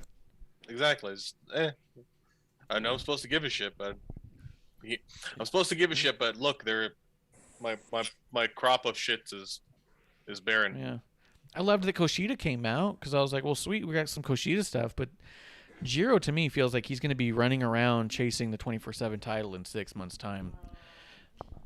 Amanda, am I way off on Jiro? Am I missing a thing here? No, you're not way off on Jiro. Jiro kind of, to me, is going to be a very short-lived, like, Yoshitatsu.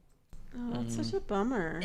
And it's a bummer, but also I'm like, oh, and Kushida came in. I'm like, oh, God, no, please don't have them tag together. No. Please, no. Because it's devaluing Kushida. But I will say that, he's 24/7 title. Or one of those ones, total jobber, whatever, and then next thing you know, he's gone, and we'll see him at some kind of flea market wrestling and selling mock things. This got worse, Amanda. Be mean about it. I'm sorry. I'm trying to keep the guy employed, and you're just sending him to the flea market. Well, but God. People make a good living on the indies. All right, that's a good point. Okay. That's a good point. Effie says he's had no desire to ever get out of the indies, so he must be doing well. I mean, the ones that make money, right? Yeah. A lot of people do. And devil's advocate, and it's going to sound worse than it is, but on the indies, you really don't have to be that good of a promo to have a popularity, because there's a lot less promo stuff going on. It's a lot more of the just quote dream matches. Oh, I like this guy, I like that guy, let's put him in a match. You don't need stories. So you can go to DDT. Yeah. I mean, and that's like, I'm not trying to say it in a bad way. When the stories happen, they stand out. I mean, look at Cardona and Gage. That stood out because here was a fucking phenomenal story being told out. in a promotion that largely just puts together good matches, which isn't a shitty thing. But like we've been saying for a long time, I can see good matches every single night of the week. Give me a good story that makes me care that I'm watching a good match too. So, And now it was supposed to be, I think, a one and done, but now he's like he's now becoming an active part of the roster. yeah, And that's like, whoa. And his old lady cool. too. So yeah, I thought that was it's crazy. Yeah. Do you guys think? Oh, Raquel Gonzalez challenged Mandy Rose to spin the wheel, make a deal match, which I think is okay, but makes me really wonder because I don't think of Mandy Rose or Raquel Gonzalez as being the stipulation match types. I know that we saw Raquel do the Last Man Standing, and we've seen Mandy do I forget what the weapons match was that she was in with Sonya at SummerSlam a couple years back, but we've seen them do it, but they don't stand out to me as all like, oh, these are gimmick match people. So I'm interested, but I don't know what to think about it. Any thoughts on that or lashing out with Lash Legend? That I'm cool not talking about lashing out with Lash Legend. We can continue. Yeah, you're out on that. Okay. I Hey, just, Andre Chase. Well, no, I get you, dude. I'm not saying I'm in on it, but I'm saying it's super specific, the lashing out thing. I Yeah. feel like it's wicked specific. And so, yeah, I feel like people either are like, this is really fun, or people are just kind of like, not fucking watching. And I think I understand both sides entirely. Yeah, I'm on the not watching side. Yeah. Which is a bummer because I was super supportive of just seeing her in general. Yeah. Oh, well, I did like that Tony D'Angelo murdered her producer, or he's going to at least. Do you like Tony D'Angelo yet, Klump? no, still don't. All right. I'm just going to check in week to week to see how it's going, All how it's coming right. along. Still sucks. Yeah, What? still hate it. Andre Chase and his little class. We've all been paying attention to stuff that happens on the indies and stuff. Have you noticed that Braun Strowman's doing stuff with EC3 now? Yeah, weird. Yeah. Andre Chase and Chase University. I made this note in here. I think this is real life EC3. Just a piece of shit who thinks he knows everything and everyone around him is the problem. Yeah. You hit the you hit the nail on the head.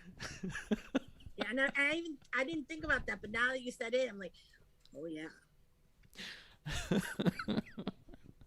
It's just weird to me. EC3's had such terrible interviews ever since he left WWE, and he just sounds like a dirtbag in every one of them. And somehow, every dude who leaves WWE ends up in a video vignette with EC3 in some garage. And I was like, what the fuck is happening? So Control your narrative. Control your narrative. Yeah. Get this narrative. All right, I'll move it along. Just wondering. Let's see. The indie stuff's still happening. Imperium. Oh, the Imperium promo where they cut it in German and subtitled it was fucking sick. And then that match was dope. Yeah. I did like the Io Shirai came out screaming in Japanese for that one segment. Toxic Attraction came out as well. This was on the heels of Indy and Persia saying they want a title shot. But I thought in this segment alone, the only thing I really want to say about it, JC Jane came off on the mic way more natural than literally everyone else who spoke in that segment. Was that just me? No, she was really good on the mic. I was like, whoa, she's been Almost like, didn't matter. yeah. It didn't quite matter what she said. Is the way she said it all. It just came off so natural and it was very believable. Like she believed in her shit, you know? Yeah, that's what sells it. Very I think. cerebral. Yeah. Believing in what she's saying. That's acting. Well, yeah, but everyone else in the ring sounded like they were acting, and it was like very much it came off. I mean, even Zoe came off really almost cartoonish. That's because they're Zoe's just been very cartoonish. they're just spitting out lines that are memorized. Yeah, Klump, did you notice that, or was that? Did you not even notice, or was it not on the Hulu cut? Wasn't on the Hulu cut. I'm sorry. That's Also, all good. I'm gonna bounce out, guys. You guys have a good night. All right. See you guys. All right. See you later. Hi. So here's the other thing that came up, Amanda. Right after this, we had Waller and Cameron Grimes cutting their promo. Let me put this mic. Oh, that's right in your face. What that right, yeah. They cut a promo, and in it, Waller tells Grimes it's not about wins and losses, it's about likes and swipes, which I thought was a funny line. I thought it was very good. But then he also tells Grimes he's going to need to shave and get a haircut. And Cameron was all like, yeah, but what if I do that and girls still don't like me? So it was this whole thing.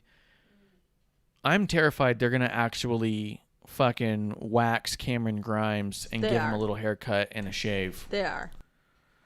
You think so? I would put money on it. Oh, my God. Amanda, what do you think? I was so disgusted by the thought of that because I'm like, please don't do that. Well, first of all, it was more like, man, you're taking Cameron Grimes off of this great story that we had with $1 Million Man and LA Knight. Now you're doing this kind of bullshit with like social media dating apps and, you know, contemplating cutting his hair and beard and shaving his chest. I'm like, oh no, I can't. Like my heart, I'm like, that is so not, no. Well, because they want to keep up with this whole, like, hey, let's be sexy show. That's the only reason I kind of think that's where it's going. A guy can be sexy with hair. Not in the UK. You know? So here's the thing I noticed on NXT UK, all the people in NXT UK who have long hair look like they're wearing wigs. They don't know how to fucking style their own hair. It's weird. No, they don't. Stop knocking NXT UK. I'm just saying, all the guys who have short haircuts look great. All the ones who have long hair, they just look like this weird middle part that goes like straight over. It looks like a wig that's barely fitting. Yeah, it's UK insanity to me. are not. Yeah, they're not good with the hair. I will have no NXT UK slander here. I'm not all of you. No, I'm not. But I can tell you that, in my opinion, UK people have some really bad hair choices. Okay, have you ever seen Zack Sabre Jr. with that weird, horrible bowl cut? Okay. Okay. That's a good point. Point taken. There you go.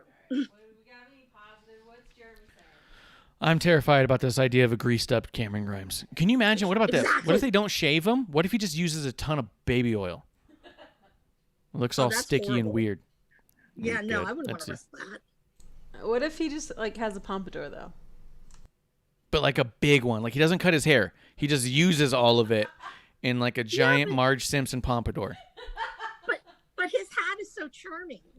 That's a good point. He's got the hat. So you're gonna make one of those mini ones, like the like steampunk cosplayers like to do, those little hats, and make a little and put it in the pompadour. That might be cute. Yeah, but that'll do it. Jeremy's in the chat saying, for me, I know that MSK versus Imperium is going to be a great match, but I'd rather see other tag teams challenge for the titles. It feels like MSK has defended the belts against the same teams besides Carmelo, Trick, and Briggs and Jensen. But they did defend it against those two teams, did they not? So I thought they did, yeah. Yeah, list me the other tag teams you think deserve a shot. Because the thing is they're still building all these tag teams. You're going to end up with Pete Dunne and Rich Holland's probably not going to happen, but you're going to end up probably with Kyle O'Reilly and Van Wagner. You're going to end up with, what was that other team that's just starting to do stuff together? The Diamond Mine. Those two dudes you're going to see. Is that Briggs and Jensen? I don't know these guys' names, man. But I think maybe. There's not like a ton of teams for them to go up against that they haven't already, so I think we just kind of need to see a refresh in the tag division, which I'm hoping we're going to get out of all this stuff. Maybe you end up with Gacy and Harland. Maybe they end up as a tag team. I was kind of wondering if they were going to bring up MSK to the main roster, only because it seems like NXT crowd is not behind MSK, and I'm not sure why, because they're amazing. Yeah, garbage fans. They're the worst. Anyone who's not cheering MSK is a fucking scumbag. But also their socials, like they're not getting like all the interactions that I would expect them to get, like being as good as they are. Should I do more fan art of them? I'll tell you, I think a lot of it has to do with they came from Impact. And a lot of the WWE fans and stuff think thinks Impact was garbage. See, I as a casual viewer, like I didn't know that. I didn't know where they came from. I was just like, oh, they're somewhere from the Indies. Cool. Yeah. I'd heard about them for a long time. They were called the Rascals. Yeah. I always heard about them, but I'd never watched them. And then once they showed up, I was like, I'm an idiot. These guys are incredible. Yeah, you are an idiot. Yeah. That one. You are an idiot. Yeah, they were just so fucking phenomenal. But look at all the people who were from Impact that had gone to WWE. AC3, Eric Young, with LA Knight now. But LA Knight, just because he's a great talker. So he's gonna. Chelsea Green and Deanna Purrazzo. Mm-hmm. Other woman, Aloka. Taya Valkyrie. And Valkyrie. Yeah, Frankie Monet. Yeah, a lot of them all came from Impact. And did anybody have? Well, first of all, is there anybody still there? I'm still waiting to. Well, actually, I can't remember if which you call it in Legado del Fantasma. What's his face? Used to be DJZ because he was on Impact too. Yeah, it was Joaquin Wild, right? Yeah, Joaquin Wild. I think he's the only one that I think was doing anything really good that was from Impact. So, I think that. Yeah. Oh shit, Bishop's here. Uh-oh. He just comes in the chat just saying I'm here, like he's late for class or some shit. Or is he trying to establish himself like Norm and Cheers? Like everyone's supposed to go, Bishop. No, I mean, yeah, it's like when you show up and everyone's all like, "Oh, we already did roll call," and he goes, "I'm here, I made it." Okay. Sure, marked out. I know we put him over at the beginning of the show. Now he's trying to hijack this fucking tail end. Jeremy's in the chat says Briggs and Jensen are the Cade and Murdoch lookalikes. Oh yeah, the Cowboys. Yeah. They want to be cowboys, baby. And I'm what? He says, I'm just saying, I feel like I've seen MSK versus Imperium or MSK versus Grizzled Young Veterans a lot. I'd love to see MSK versus Wild and Mendoza from Legado del Fantasma. We saw that. That's exactly how their reign started. Yeah. They actually, remember they had a whole thing with Legado del Fantasma back and forth. They did like 2 or 3. They were fucking fantastic. But that was early on in their reign. Yeah. Or was that just in the tournament? Yeah. Well, can we move? I thought they did one in the tournament and they did one as a title defense. Yeah, they did. They did 2. I want to say they did 3, but I could be wrong. Yeah. Feels like it, but that's how it feels like with every team. But I want them to go to the main roster, and I need to see some Usos versus those 2. That's all I know. Yeah, I thought about it. Yeah, that's all I know. And New Day. New Day and MSK would have so much fun. Yeah. Yeah. I kind of secretly want them to go to the main roster so that around Royal Rumble time, you can have X-Pac come in. Yeah. You can have all them. Oh, triple threat in there. They would love it. Yeah. That'd be so dope. So dope. Takes does say, Amanda said, is anyone still here? She was talking about Impact. Is anyone from Impact still in WWE? All right. Okay. Oh my God. What else we got? Talk about Impact. All right, what else? They had a segment here. They had a little vignette, a little package, as you would say. Solo Sikoa. They put together this really dope video package. It showed a lot of his arms, a little bit of the chest area, some shoulders. It showed him with a towel on his face, but you didn't get to see his head. If you got no butt, there's no way Amanda cares. Yeah, there was no dude butt in this one, but they got close. Yeah. Well, and he says, I was left alone to fight for myself at 15.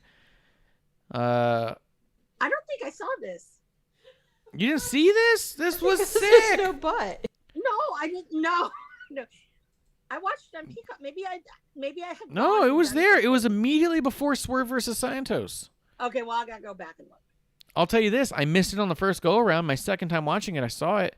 But I'll tell you what. You know who retweeted it? Sifa Fatu. Oh. That motherfucker is Sifa Fatu. Okay. I'll have to go back and watch. That's the brother of the Usos, is it not? Yeah. Because they also have Joseph Fatu over there, too. They're building up quite a fucking bloodline. Let's do this.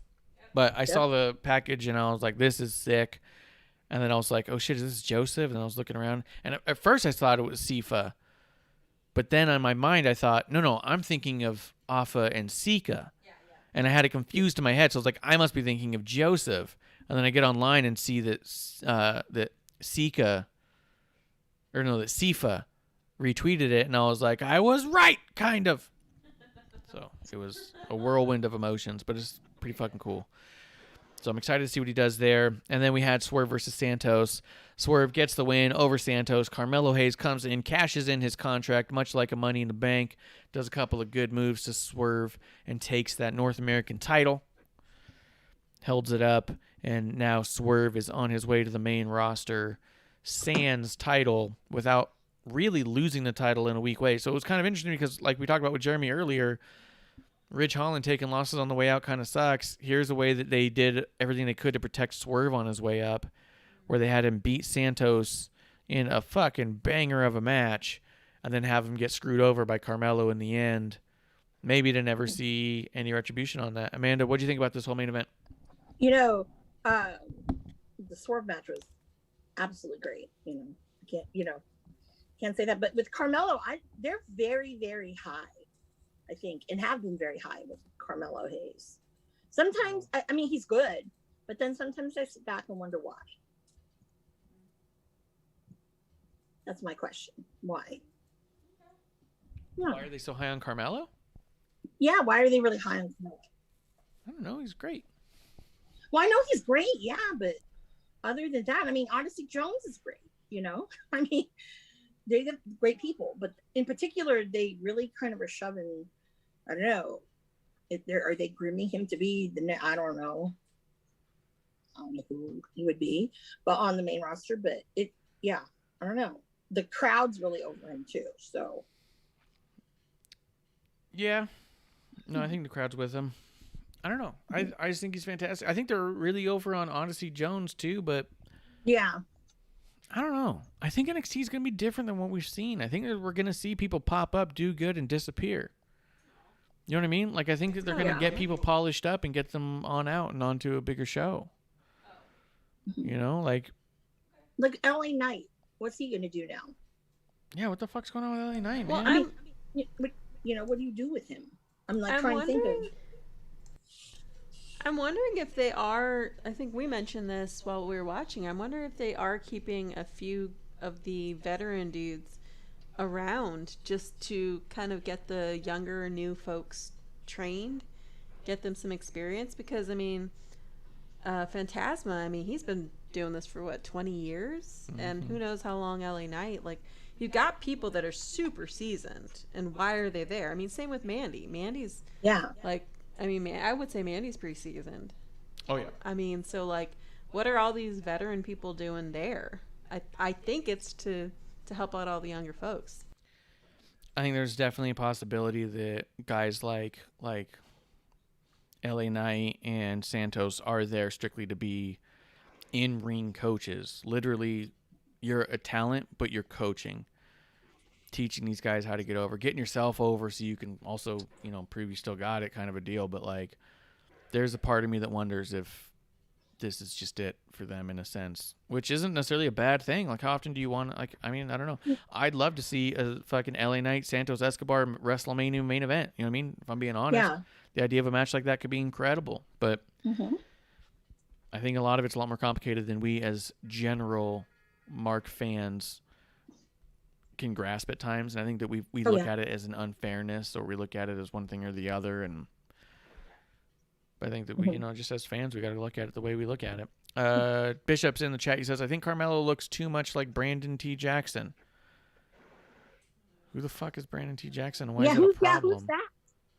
Who's that? Why is it a problem? He goes, I'd love for him to shill booty sweat energy drinks. What's the booty sweat energy drink? Booty sweat. That's from a Google movie. it. It's got to be a movie. Google it, Amanda. Tell me what you find. Tell me if it's good. Yeah, we're not picking up all your references, man. It's goddamn Delaware movies. Tropic Thunder. Right. Okay. I know that from somewhere.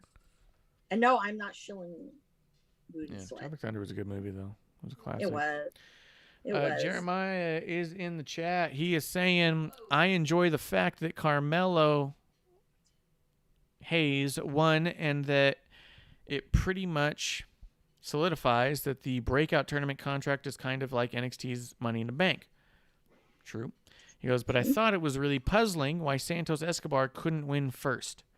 Imagine the matches we could have with Santos versus Carmelo.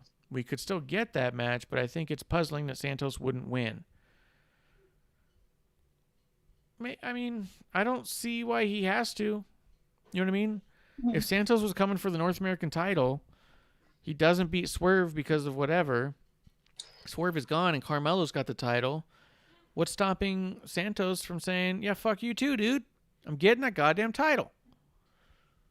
Or maybe this is right. Or maybe this is where Santos goes up to Ciampa and says, you know what? I'm tired of goofing around down there. I want that fucking big title. I want the big old gold. You know? Yeah. I'd be curious to see what we're going to do next with him, but I think we get at least one match with Santos and Carmelo. Yeah. To be honest. But I was thinking, because isn't Gargano almost your favorite and our favorite? Almost out the door. Yeah, I hope so. Yeah, Yeah, well, fingers crossed. I know he was kind of, I know. He was kind of training people, so I think probably with all these people coming in now and having this older presence, it's a little bit more veteran than even Gargano. That's probably what's happening too. I liked him when he first came back, and then once I started regularly watching NXT and he got super goofy, he lost me. Yeah. Yeah. Yeah. I liked him up until I can actually give you the moment, the Chicago street fight against Ciampa. That was the moment the second the 1, 2, 3 happened. When Ciampa DDT'd Gargano with hands handcuffed behind his back and won the match while handcuffed against Gargano, I just went, oh, fuck this guy. This dude's like a proper loser. He is terrible. He can't win against a guy with no arms. Fuck this guy. Why have I been cheering him? Fuck him. And I've been out ever since. Oh my God, that's the best. It was just the most brutal loss I've ever seen anyone take. Yeah, hashtag never forget. That's that right there. Yeah. Yeah, that's it. hard. That's harsh. Johnny Loser. Johnny Jobber. Okay, all right. Fuck that guy. Got any other positives from NXT? Yeah, positives is Johnny Gargano's on his way out. Oh. Wah, wah. What'd I say? Someone out there is very upset with you. Oh, maybe. And we're not Well, a I will negative say- show. I know. Well, if I ever run into Johnny at Disneyland, I'll buy him a churro. I'll apologize. No. Better by Don't Live. Okay. But no, I just find right now there's certain parts of the show that the banter between the commentators is hilarious. Yes. And in particular with Toxic Attraction. How they're all like, oh, wait, do you need a napkin over there? Or Beth was like, what is wrong? And I was loving this. So, yes. I mean, the commentary team on NXT is one of the best teams in wrestling. I would say that Michael Cole and Pat McAfee is probably the absolute best right now, just because their dynamic is so fucking good. But outside of that, I mean, NXT is right there. I can't think of any other team that is just so on point together all the time when it comes to commentary.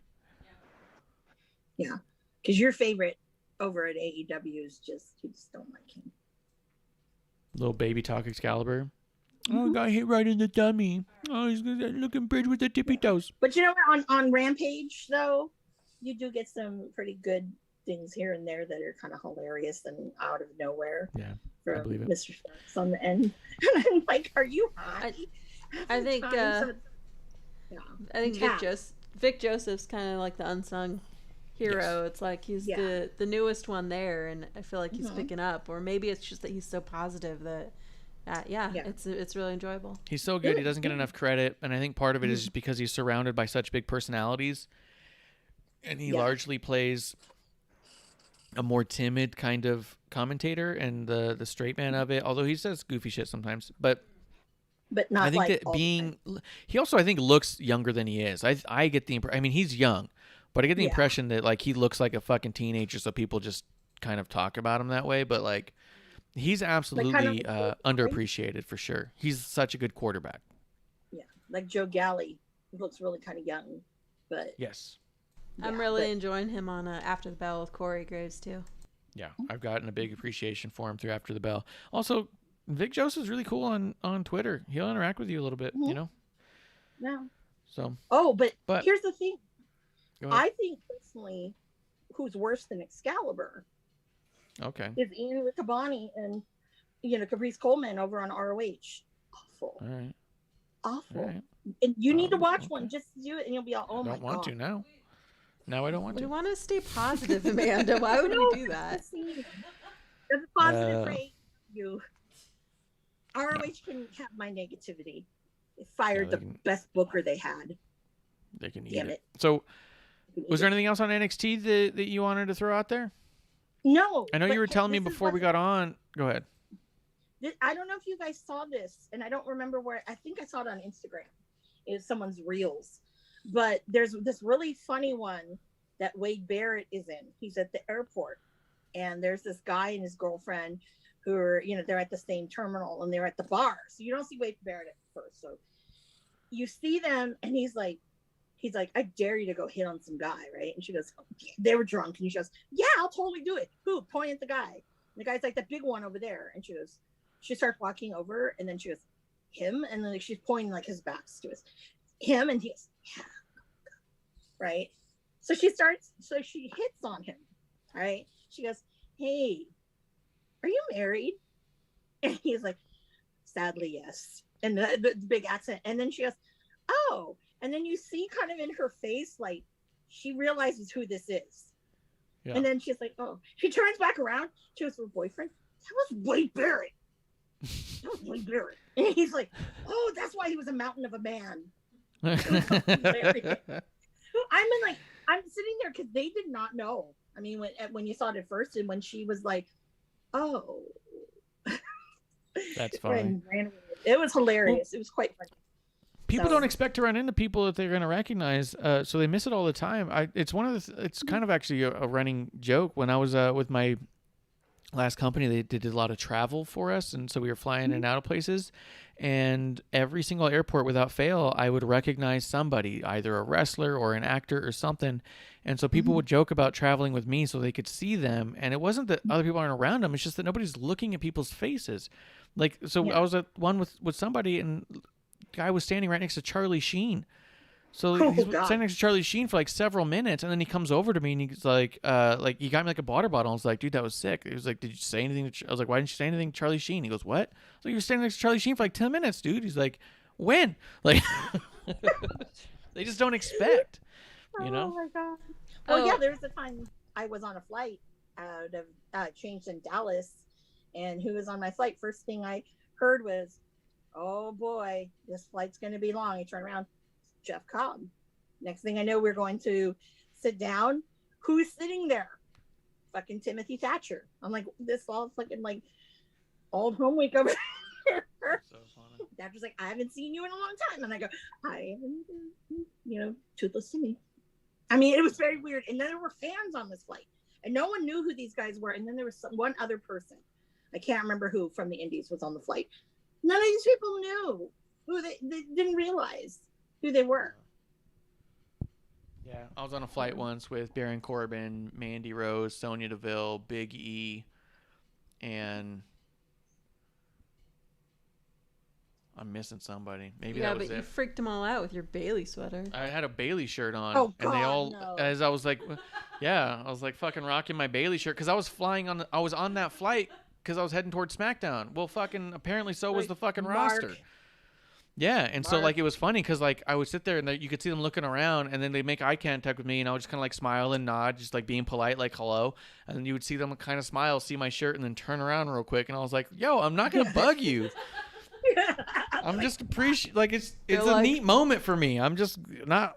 Well, they don't know you aren't one of those dudes with like 100 100 pictures and you're sifting through it trying to get the signature. That's one. true. Those people show up with like decks of cards and shit and binders of 8x10s. So weird.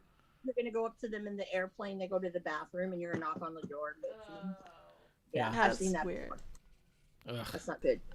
Speaking of announcers, real quick, NXT UK has some really funny ones where there was a moment during the Dragunov match at the main event, and you just hear them like, I want to say it was Andy Shepherd, but I can't be sure, and he was just like, oh, and then he kind of just like, did this.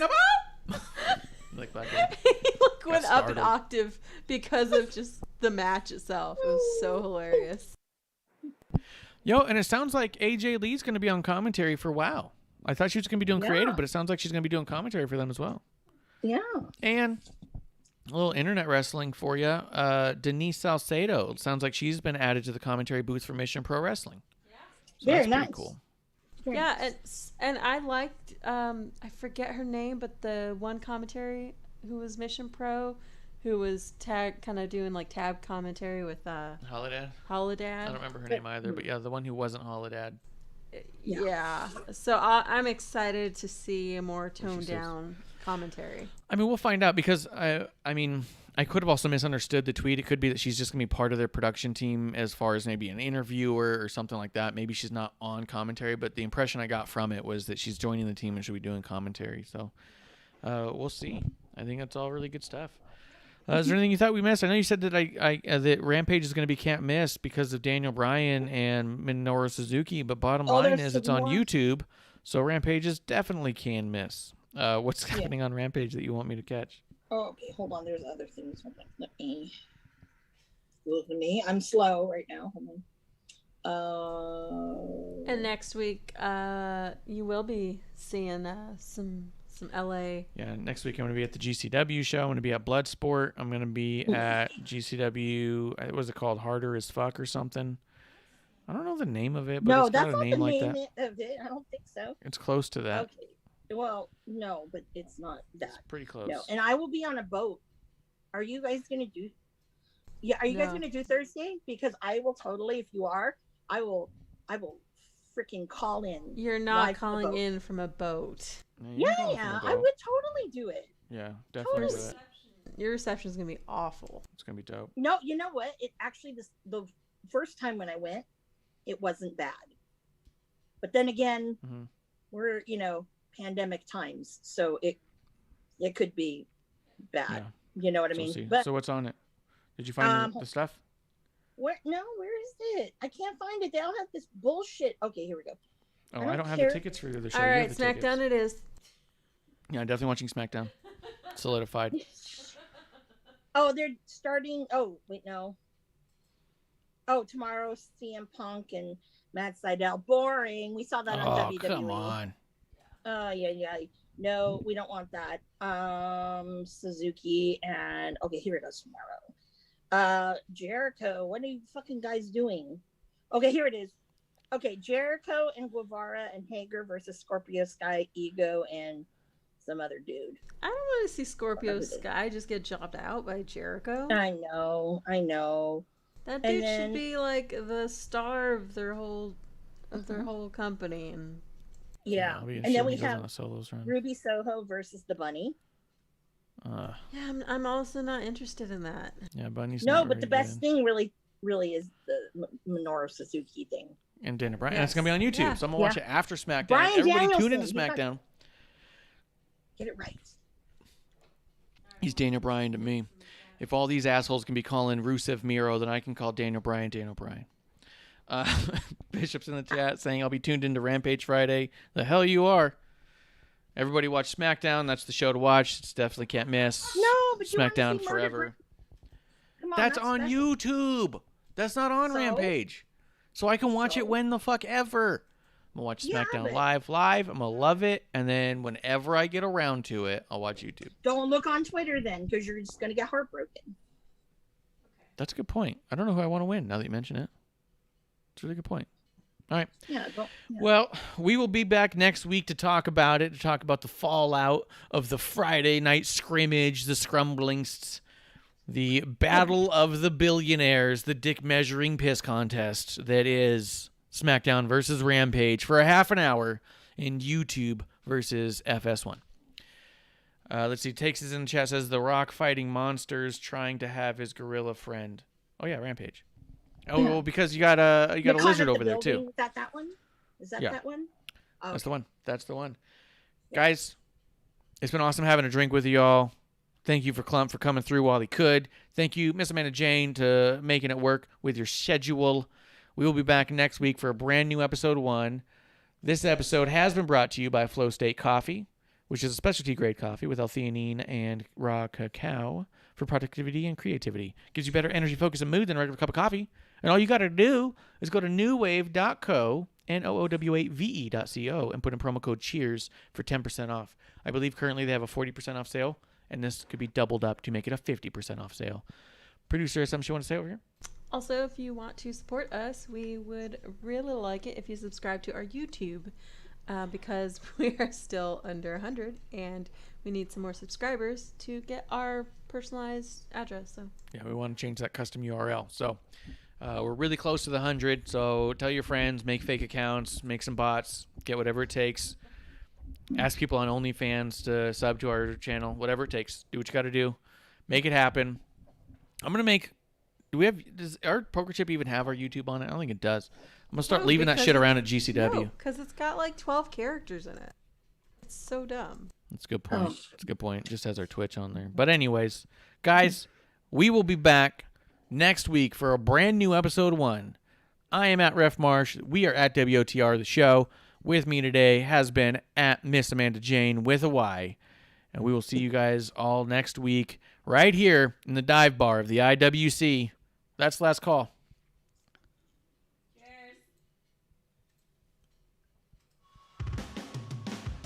Hey, producer lady here. Thanks for tuning in. Continue to support us or buy us a drink by following and putting the I in subscribe on Twitch. Or subscribe and review our podcast on Apple Podcasts or wherever you listen to us. Cheers! I would never have a drink with wrestling on